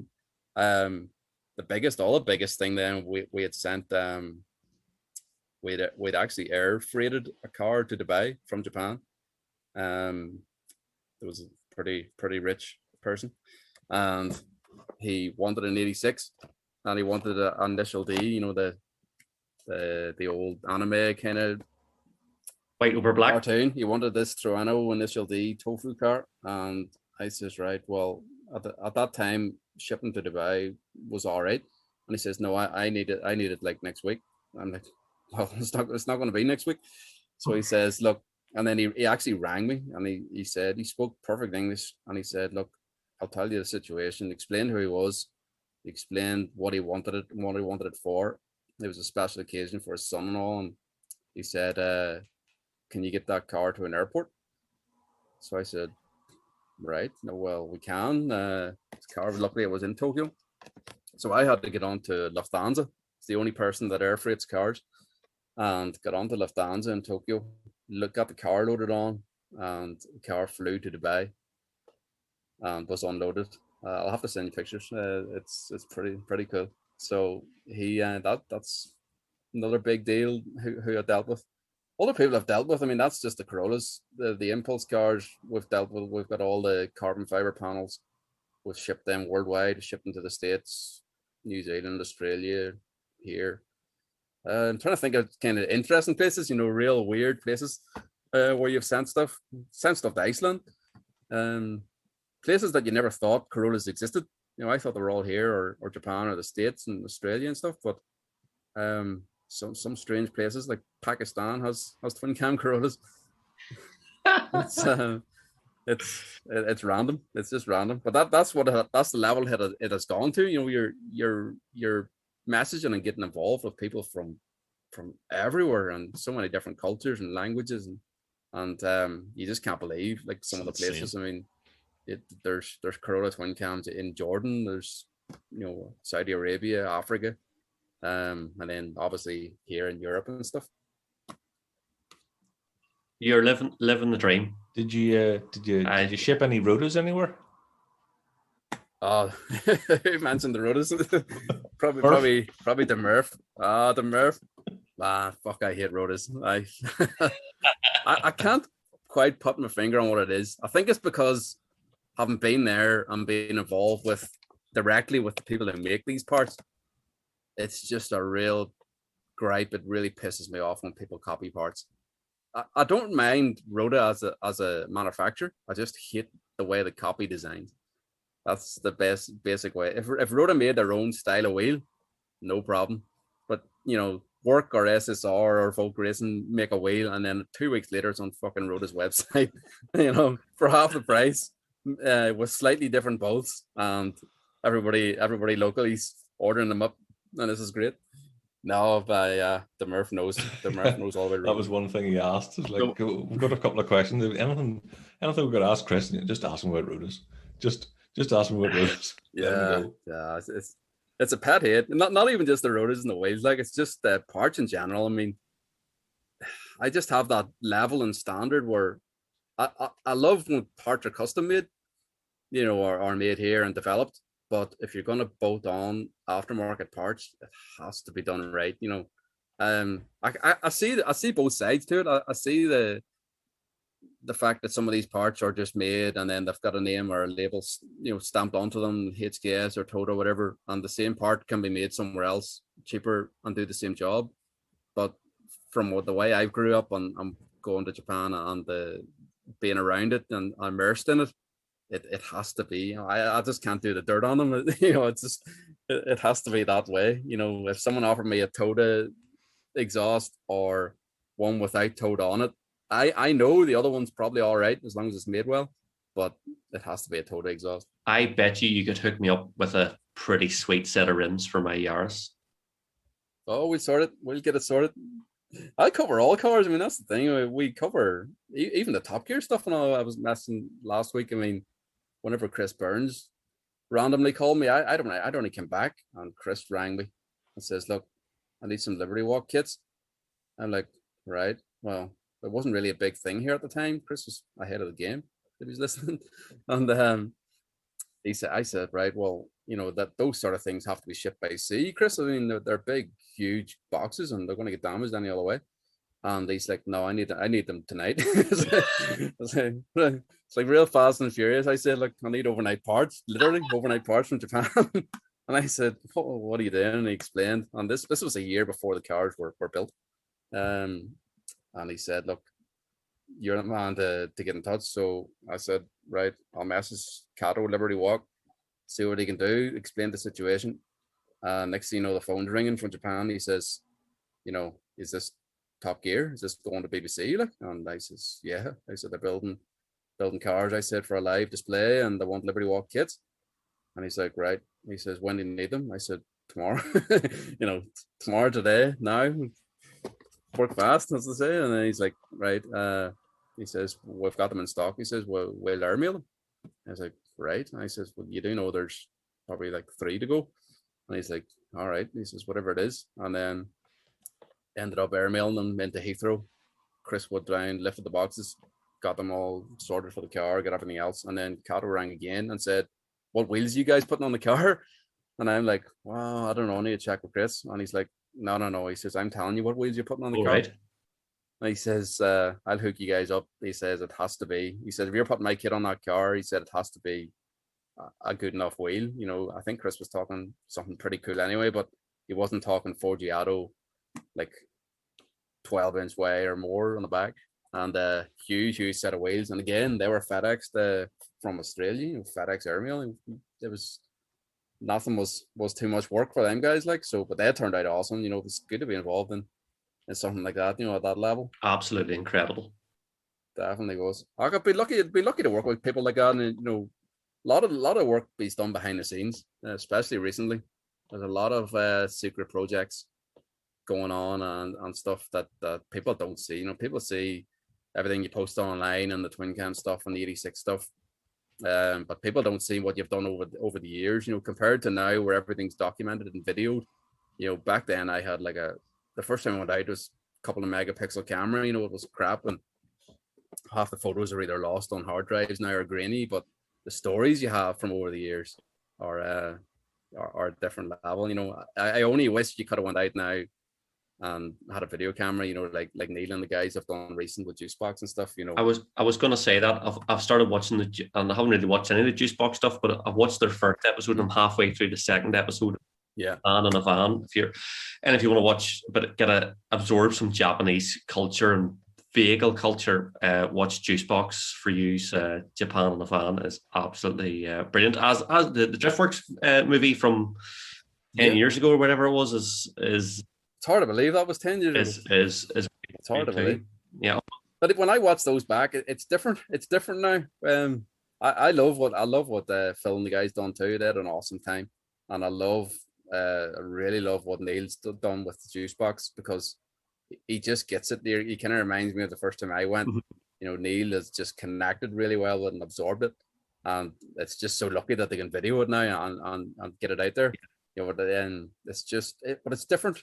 When I watch it back, it's a bit more different than when I went. Maybe it's because I went on my own, and compared to having a crew with me or 3 or 4 guys, and maybe you absorb it differently that way, because you can banter off, sort of bounce off each other about what you did that day. Whereas I just went and it was just me. Yeah. But it was more closed. It was definitely more closed when I went. The very first time, and even from living there, it was more closed compared to now. I mean, the last 10 years and the internet, Japan has really opened up. It's just more accessible, I suppose. It's you can land at Tokyo and say, right, I want to go to a whatever shop or tuning shop. You type it into the phone, follow the trains, and it takes you there. Whereas it was different back then. But I suppose the stories are different too. So I was watching their videos, and there were somewhere that had loads of loads of GTR Skylines, R32s to 34s. Yeah, Global Auto. Yeah. So I went to Global Auto, got code of Japan, their stock list. The price of stuff, even over there, is phenomenal. No, the price of cars, Andy's just gone. It's gone insane. It's gone insane. I mean, I was always told once a car hits 30 in Japan, that's it. Basically, double the price, and it just keeps going up and up and up. It was always the magic number, right back to kind of 1970 with Celicas and stuff like that, and older Datsuns. Once they hit 30, the prices started creeping up, and it's supply and demand and parts. That's the big thing. The US market's a big thing now too, with their 20-year or whatever else. You can get a GTR there now. Yeah. The American market is a different level. They're actually storing cars. They're storing them in Japan for shipping in a couple of years' time. The Americans have put it up something crazy. They always collected cars. I mean, I even personally know guys that have a couple of Japanese stuff, but from the Americans always collected cars, their own stuff, Dodge and Chevrolets in the 1960s and 70s cars, and American muscle cars and Mopar stuff. Last couple of years in particular, I've been following that, and the money in America and Texas and stuff like that in particular is it's crazy. Some of the car collections are a different level, and the Japanese stuff now is their next pick. They just seem to be picking them, storing them, and ship them when they can. But the price of Supras and stuff now, everything. I mean, the price of, I remember watching Barrett Jackson auction, and was it DC2 Integra went through. It was like $100,000 or something it went for. It was a really crazy example. They would like 600 miles or something on it, but the Americans have made it unreachable, in my opinion. That ship's gone for us. Is there any jammy bargains? Something really random that is still. We got one car there recently for a guy. It was a Toyota. It was the Aristo. Yeah, and they made another version with a real ugly front, the Verosa. The Verosa is it's basically a chaser in a different shell. If you mention the word chaser, it's plus 10 grand. If you mention a Verosa or an Aristo, it's much cheaper. But anything 2000, 90s, 2000s is. I've just Googled that. Holy shit, that's absolutely ugly. That's the most horrendous car I've ever seen. It's a fugly car. How do you spell it? It is, bro. But it's got a 2JZ engine, rear-wheel drive, gearbox. It's basically a chaser. They're awesome cars, God. But they're hard on the eyes. It's It is like classic Hyundai grim, isn't it? But they're so cheap. I can't think why. They are cheap. That is I think I'd rather have. Even when they're kitted, they just look like a squash dolphin's face or something. I'd rather have a new M3. They're a real weird nose. Yeah, no, they're crazy. It looks like the front of it's melted. Oh, the Americans will buy anything, Andy. It's gone to that level. I mean, the price of the Hondas is crazy, but their love is the Skyline. I mean, I don't know. Do you know the story about the history of the Skyline in the US? It's a sketchy history, like, which involves Japan and Japanese as well. But that's why it's so expensive. You know, they were illegal for many years. After they imported rear-wheel drive GTSs and they crash tested them as GTRs. I'll not name the company. I'll let you search online. So that's what happened, and then the enforcers and all in America found out that these are not GTR crash results. These are GTSs, and you're importing, you know, during this paperwork. So they banned all GTR 32, 33, 34s from the States for many years, and they actually impounded. You know, anybody who had one, they impounded it and took it. Yeah, because it was an illegal import. And it was only really recently then it's starting to turn the corner, but that's what made them so they were untouchable. You know, they were a sort of car that just was banned and will now come back in. And if you want one now, you'll pay silly money. The money in those is mental. There must be well over 200 grand. Oh, easy, yeah. I think they're just going to go up and up. You know, they're going to get to the stage. Probably within 10 years, you'll see a car going through the likes of Barrett Jackson with a really original one, fully legal, low miles, and it'll be $800,000 or $900,000. And someone will pay it. You know, maybe more. You know, I think within 10 years, I get the impression that's what it'll be. A 34 GTR will be a $1 million car. I know these Verosas are horrible. However, it's when you start reading the spec. So Jap West Imports have this, or no, had it in stock last year. But Toyota Verosa JZX 110, 1JZ, VVTi, 5-speed manual, 300 horse, electric everything, HKS induction kit, front mount, coilovers, Power FC, Cusco strut brace, all the rest, $8,000. And it's still a better looking car than the new 4 Series. Gary, I don't know. The very first time I seen one, I remember seeing one in Japan, and it was at D1, and this thing was kitted and all, but I'd never seen a car at the front of it like that, you know, because everything back then was still pretty square and simple. Even the S15 would have been the freshest looking face. And I seen the Chaser nice and square, and then I seen this thing and I was like, what is that thing? You know, it's ugly. And I'll never forget seeing it drifting because it was awesome. But then I found out then it was a full Vertex kit and everything on it. And then I went then to the shop, T&E Ueno, that used to be D1 driver in the Toyota Soar. It was his mate that owned it. And he was saying, you know, it's such an ugly car and nobody wanted it. That's why he bought it, because it was so cheap. And he could get into drifting at that level. But yeah, it's still pretty rough looking. I suppose when you're drifting, you only see it from the side. No, well, he didn't really see much of it at all. No, he was happy enough inside it. He was having a good time, but yeah, it was just one of them cars stood out. But then when you asked for something that was a bargain, it's bizarre looking. Like that. It really is. Reminds me of something, but I just can't put my finger on it. Yeah, it's hard. I don't know. It's like a Hyundai Getz or something. Yeah, there's definitely a Hyundai front with some sort of a grille. It's odd. Even the back of it's weird. You know, it's and then you see a modified one. Would I drop this into the chat? Do you see this?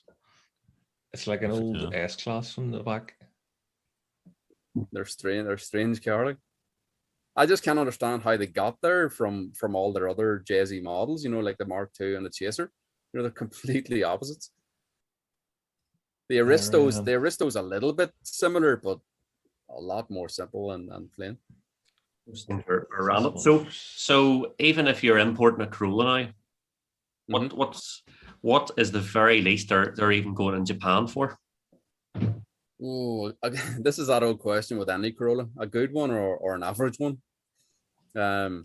Starting one we off, saw today. I'll be honest, an average one starting off that needs a bit of work, 15 grand. A good one, 20. Really good one, proper car that needs very little, maybe a bit of mechanical or a bit of upgrading that you want to do yourself. Talking 25 grand. Unbelievable.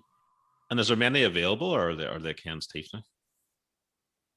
No, surprisingly, there's still plenty available, if you want them, but obviously not the way it was before. I mean, it was at the stage where any Corolla that had rust on the back arches was sent to Ireland. That is just the way it was. Once it started to get a bit scabby or the gearbox was going, it's like, get that on the boat to Dublin. Get it off. There was a time where there was hundreds a month coming in. It was at that level. But now you're down to 10 or 20 a month. Coming in, and it's just the price of them. But I mean, even when I was there, it was always the same old words. The Japanese told me themselves: the best cars don't leave. That is simple as that. You'll get good cars, but you'll not get the best cars. Yeah. Unless you really, really want to pay, or you can do a deal privately. There's always the odd exception that slips through, but there's good cars come in. But the best cars and their most original cars will never leave Japan. Yeah, they'll keep them. But the price of them, My mind is scary. blown. It's absolutely blown. We haven't even started talking about twin cams yet, really. Well, the twin cams are a different story. It's the price of them's gone crazy. I can remember being able to buy them not that long ago for 5 and 6, up to 10 grand for a real good car. Unbelievable. And it's just out of any car of that generation, the rapid increase in prices is scary. They've gone up in a couple of years by about 10 grand. It's scary, and they're not for everybody. As you know, this is a whole different I don't like topic. They're not for everybody. I don't like them. Hates them would be closer to the truth. Yeah. See out of the box, Greg, out of the box, they're a piece of shit. I'm not gonna lie. They're cool and they're nice, but I mean, I've drove standard ones, and it's like going to the shop on your granny's car. It's nothing special. They need modified. From my opinion of them, and I love the work we do on the restoration stuff, and we supply for it as well. That I love seeing an immaculate restored car, but I like Corollas to drive. It was always that's how you got into them. You're always into them here with the cruise scene. But I remember being in a car at a drift day in Nico, and I seen this fully kitted pink thing screaming the whole way around the track at Nico circuit drifting, and Nico's got like a drop at the back and the front wheels go up in the air where you go off the edge of the track. Yeah. And I said I need to get a run out with that guy. And over here it was still the twin cam, the Diffin and the cruise scene, which was great. Like, don't get me wrong, it was brilliant time. But this thing, I'd never seen one go as quick as this or as sideways as this and flying around the track. And they took me out, and the noise was just something else. With this modified, this tuned 16-valve engine on throttle bodies and cams, and it's screaming, right off the clock. And us me looking at the sky, because he put the 2 back wheels off the edge of the track, and then you come back down again, jumping around the track. And I came out buzzing like you won the lottery, mate. I just thought this is a different level of Corolla. I said this is what they're for. Yeah, and that was the drifting end of it. And then the Corolla standard to me, they were never standard as far as I know. Even rallying here, they were always tuned. And then the cruise scene, they always had at least a Jan speed on, for a bit of noise and something. But I love seeing a real original clean car, no matter what it is, especially something that's been restored of that era. But they have to be noise, they have to be modified, and they have to be able to drive them properly. But just whenever I got into that one, and it was the drifting was at its peak then, really, and I'd never been in a car like it. Still to this day, it was so raw. It was just you on a steel floor, and the exhaust was that hot. My shoe was near melting to the floor. It was crazy, and it was just the scream of the engine, and the windows shaking. and him just throwing it into a corner. You know, I'd been in drift cars, but I'd never been in somebody else mad in a Corolla. And I got out of the car and I said, I have to get one of these. I said, I have to get one, and it has to be this way. It has to be a Japanese spec car. And that was me hooked like to that level. But then you went into the next level, and over the years you matured. You know, speaking to some of the famous guys, you know, and the racers, they'll say you'll start like that, and they all had that buzz in the 80s and the 90s, and then they'll say you'll start gripping, you'll start grip racing, and then you'll follow the N2 racing on the race, you know, the race cars, and then it's top level. Like, you know, the Japanese N2 AE86s, like they're screaming them around the track, the speed of them around the speed they're getting around tracks out of weak Corollas is unbelievable. And then that kind of does a full circle. That brings me back to the 80s and 90s of the racing days, you know, with them, which is kind of the way it's gone. You know, you've kind of gone out of drifting and into the grip, the way of it, and the restorations.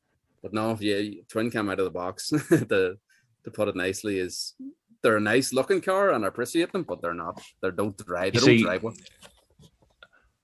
My experience of twin cams was always a fairly ropey one at a cruise, different. And it was always a fairly ropey one. And I was like, you know what? I've been hit up the face by gravel too many fucking times for these things to go. When we look back now, we didn't realize just how good we had it then. You know, it compared to today's generation and cruising, you know, it got to the stage like after 3 or 4 circles, you know, I agree, it got boring. You know, I was never into donutting, but I mean, it started to get boring. But what I'd give to hear one now going, you know, just even today, you know, just to hear one lighting up a junction. Yeah. But yeah, even today in particular, I think I got it a little bit. I think I kind of understand what it's about. They were at that stage where I suppose you could compare them now to the Lexus really of today. You know, young guys are running around in these noisy Lexus, and every time they get a quiet car park, they're throwing a few circles, which I suppose we kind of look down at it now, think, you know, what are these idiots doing? But I mean, we loved it. Well, here, do you know what happened? See, when me and Andy were leaving earlier on, a car of Andy, there couldn't have been more than 20, maybe 19, pulled up. Yeah. And we're like, are the twin cams still here? The twin cams still here? And they're like, they're on through there. Yeah. And you just think, these kids have probably never seen a twin cam before. They weren't round the first time. I got lucky. I mean, I got lucky even with Dad's generation. You know, when Dad's generation had that. So we got lucky. I mean, and then whenever we all got licenses and fucked around in cars, we were always just told, look, there's one rule, don't get caught. You know, do what you want, just don't have the cops ringing me that you're in the station. You know, or go and do it somewhere far away. But I'm not going to stop you doing it. You know, he's done worse. And I'll not incriminate him, but I mean, he's done plenty worse, and the brothers have done worse, and I've done plenty worse. But you reach that level of maturity, and as the car did, you know, the car has matured, I suppose, now, and reached that level of you know, restorations and classics. And yeah. The whole scene changed, hasn't it? And but I never forget being thrown the keys of a Corolla, mini lights, Jan Speed, CBs, and being told, go on ahead, throw a few hoops on it. And I said, like, class. That was me instantly sold. And then I remember we were doing drift chasing at Nuts Corner, and there was with Pro Drift back in the day, and I was up with what do you call him? I was up with one of the guys from Pro Drift anyway, and we had a 180SX and had the twin cam. And I was like, I'm taking the twin cam, and I was always on the flipping back door of the 180SX, giving it absolute dead. Like, it was just something. It just always reminded me of like when you had your first hatchback and you just never lifted off.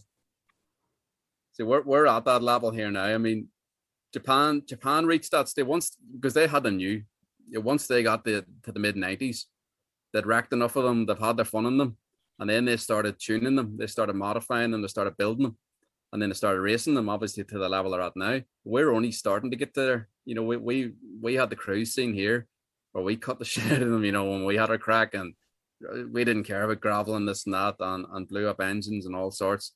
And then they just turned. It's as if someone flicked a switch. They just got to that level where it's like, no, you need to look after that, or you need to really spend money modifying one, or you need to restore it to that level. But there's something about them. I still can't. I've been working with them, to this level since that day on that pink one. And I knew that was me hooked, like to that level. I said I'd never have one. All the days at the cruises, I said I never have one of them. They're all shit's cut out of them constant. You'll never get a good one.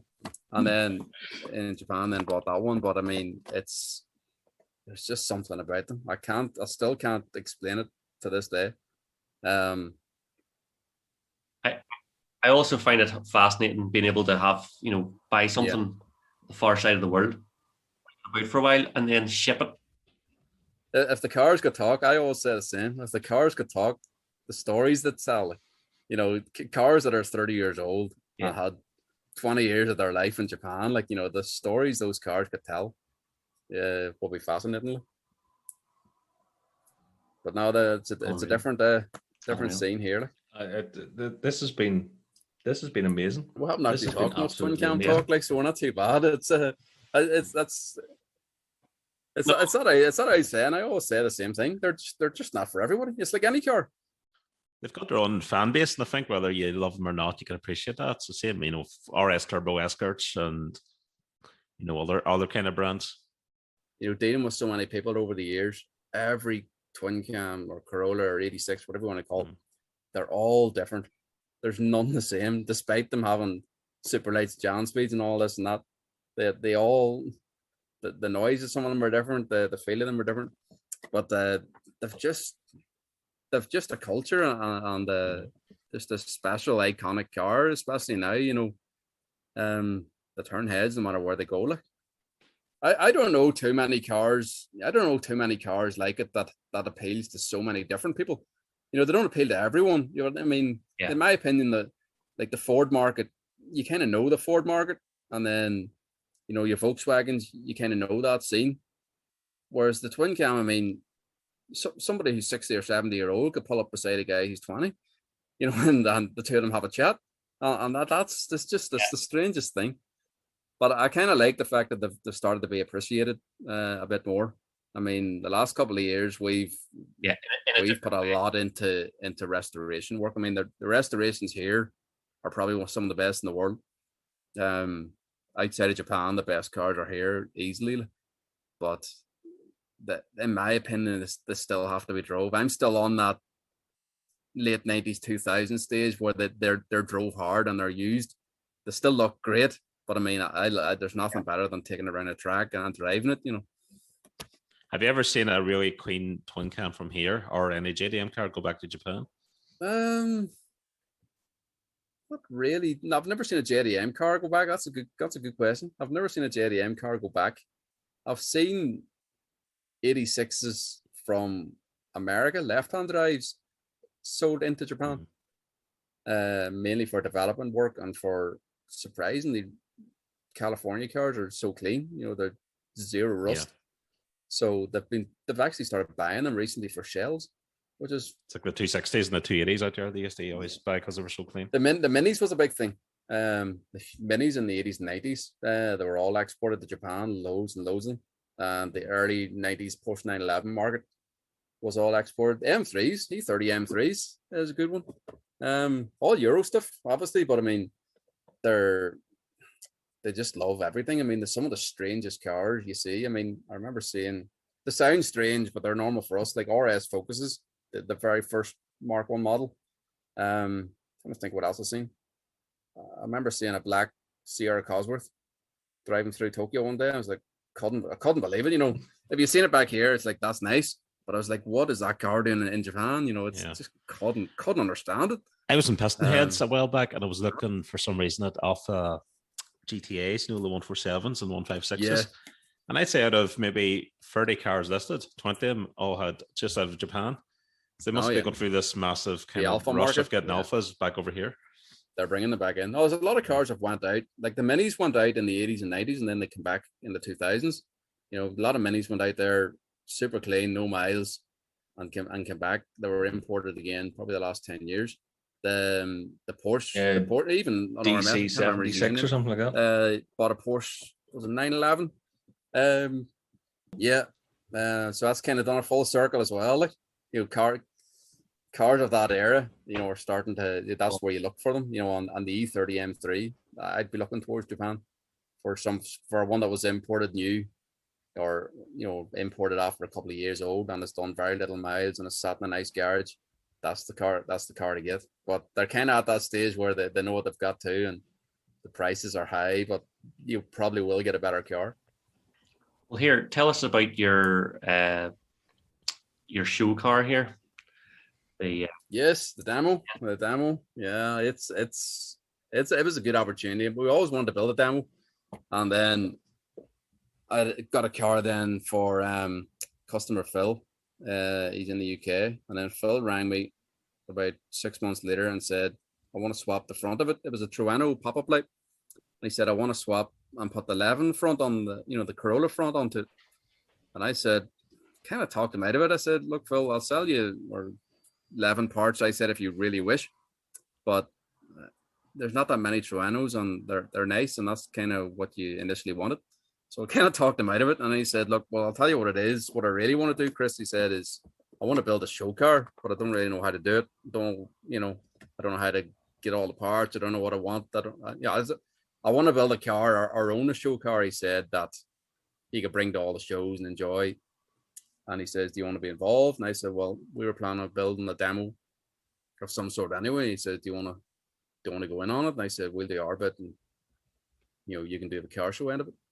So he came over then. He actually flew over a couple of years before all this Corona nonsense. He flew over, and we sat down, and he told me some of the things he liked. And I said, look, well, if I'm building a demo car with our name on it, I said, it has to be built a certain way. It has to be built to a certain standard. I said, are we on the same level here of what we're going into as partners? And he said, yeah. And then Phil, we got on really well. He was on the same level. And I said, look, if I'm going to build one, this is what I'd build right here. And I showed him the picture, showed him the render, showed him the kit, the wheels, the whole lot. And we ended up knocking out a list after about 10 hours of meeting. We knocked out a list, I said, of what we both like and how the car should be and what he'd be happy with. Obviously, you know, he's going to be the donor car, I suppose. And I'll get all the parts of the carbon roof, the carbon doors, the kit.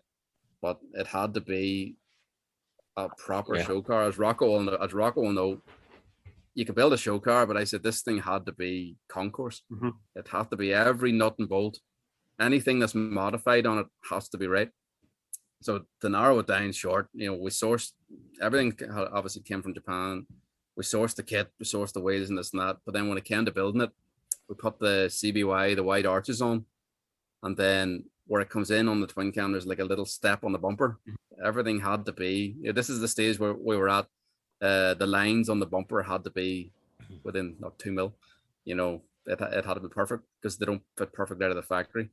Then we're in the carbon doors. Then we're in the kits. We built it. We got the wheels, and then Phil was sort of talking. Then should we go 15s or 16s? And I kind of had this vision in my head from a show car point of view. I said it has to have 16-inch wheels. It's the only way. You know, everybody will tell you it's wrong, but I said it has to be a 16 by 10 wheel on the back. So we narrowed all that, got the whole stance of it, got it all painted white. And then he says, you know, have you ever thought about stickering the car? And I said, well, I want to sticker the car, but I mean, if you're going to do the shows in this car, I said, how far are we going with this? You know, he said, well, it's going to be your demo. So we'll do whatever we have to do. So I said, right, sticker time. And the inspiration then was the old Toms and Minota racing from the 90s, Japan touring car from the early 90s. That was the inspiration, but it had to be done to modern day standards, you know. So we ended up getting the whole design done by a friend, AWS. He's in New Zealand.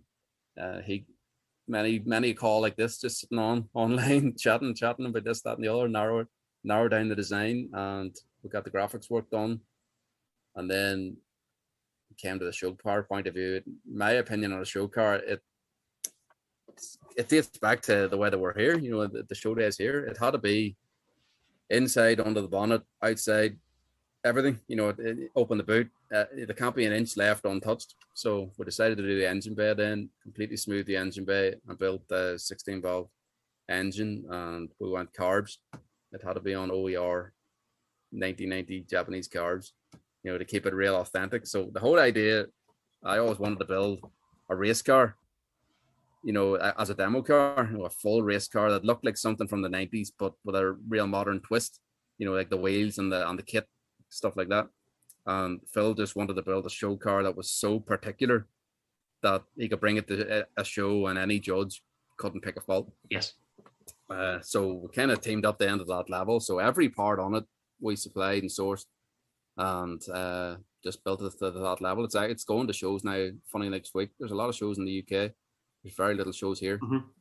So every part that you see on it is something that we can either make or supply. So that was the key. You know, it's got a carbon roof, carbon doors, carbon bonnet, all custom panels inside, carbon. But every detail. I mean, hopefully people can go on. You know, whoever's listening can go on and check the articles and pictures of it. Like the detail in the car is just unbelievable. Yeah. It's gone even beyond my expectations of how we wanted to build a show car.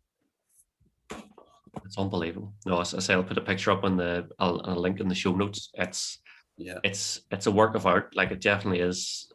That was it. I mean, you get the usual that it doesn't. I mean, if it had been just my car, full demo, just me, and not a partnership, I would have had a full race car basically that would go around the track. Mm-hmm. But Phil wanted just this perfect show car end of it. We wanted to do all the styling and all the kit and all the parts that we have and put all them on his car. But he also wanted to make it so concourse, you know, that there wasn't a bolt with a scratch on it. You know, even for us doing the fast car shoot, you know, we were putting the wheel studs on with about 10 rolls of masking tape, you know, on a bigger, you know, they're titaniums, and we hadn't got a proper head, you know, for putting them on, because, you know, if you had to put it on with steel, you would just scratch them straight away. But, you know, everything on it, I could go into so much detail. Like that car, every nut and bolt is 2.5 years in the making.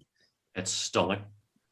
It's like a classic poster car. It's like something that you would have like on a Rothman's rally calendar type thing. Yeah, that's it. That was the style I was going for. But then with the show, the show twist, you know, the real stancy show twist. Yep. And the two of us kind of agreed that, you know, Phil wants a show car and I want a demo car, and, you know, you have to mix the two of them. You know, if I was to build a race car, it obviously wouldn't be as low as that and stuff like that. But for maximum impact and exposure, that's what the show car end of it was for. Like, you know, it was basically taking a full race car and putting air on it and putting it on the ground. You know, it's going to get people talking. It's going to showcase, you know, the carbon products you have, the arches you have, the wheels you can source, the engines you can build. Yeah, and that's what it's for. That's incredible. Absolutely incredible.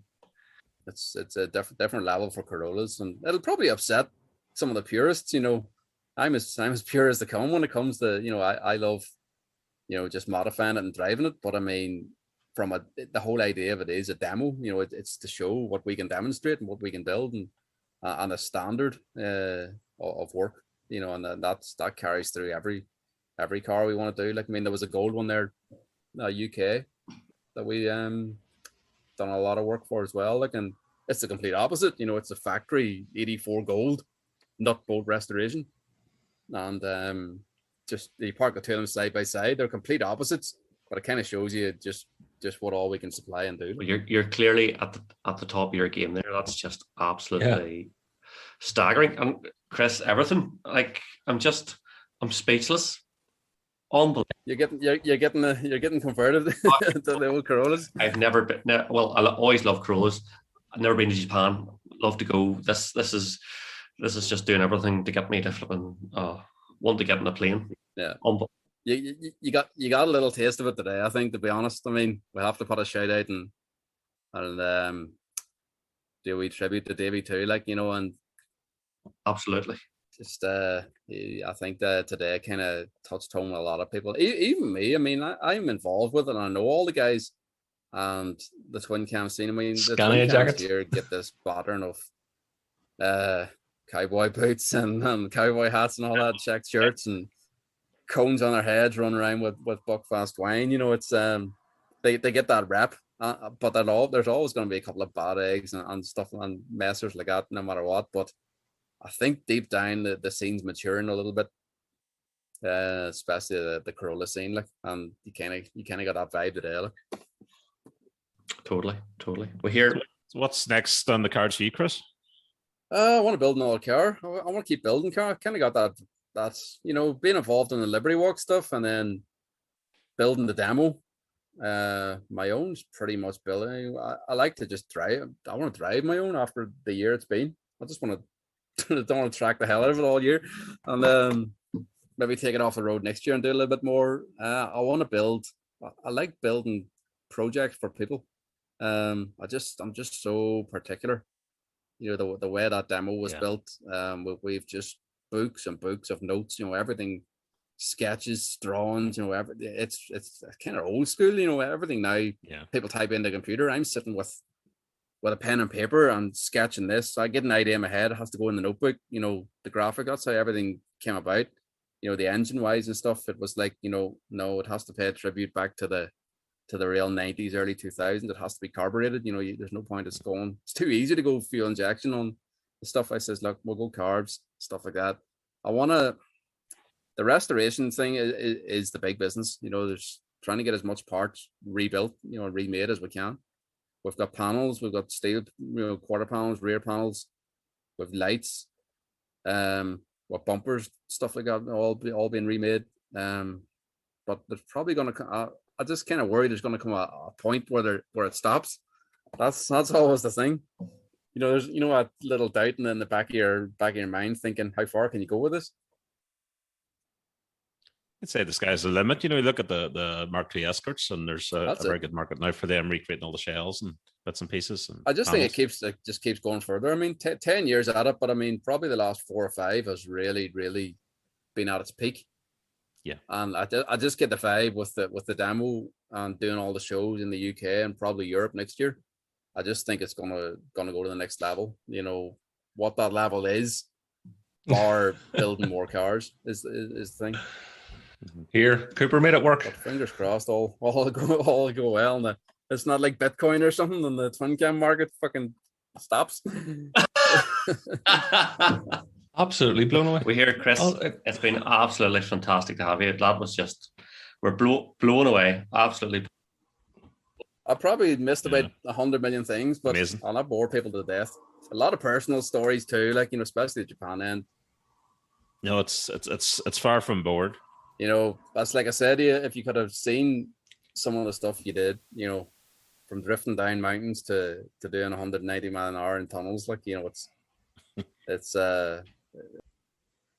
honestly, when we were talking about doing this episode and it's going to be A86 orientated, I was like, I don't give a fuck. I don't care. But I've been enthralled for 3 hours.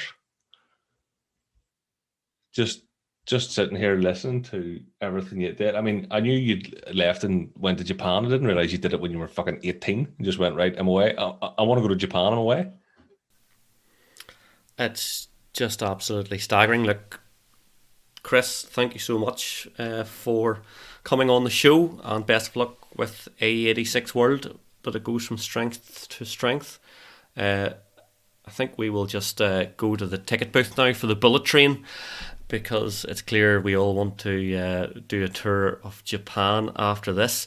Thanks for listening, everyone. Please remember to like and subscribe and do all those things you need to do so you can hear us again wherever we're at RMS Motoring. We're on the RMS Motoring forum. Get us in the podcast section. Ask us your questions at pod@rmsmotoring.com. And remember, there's no warranty. This was sold as seen.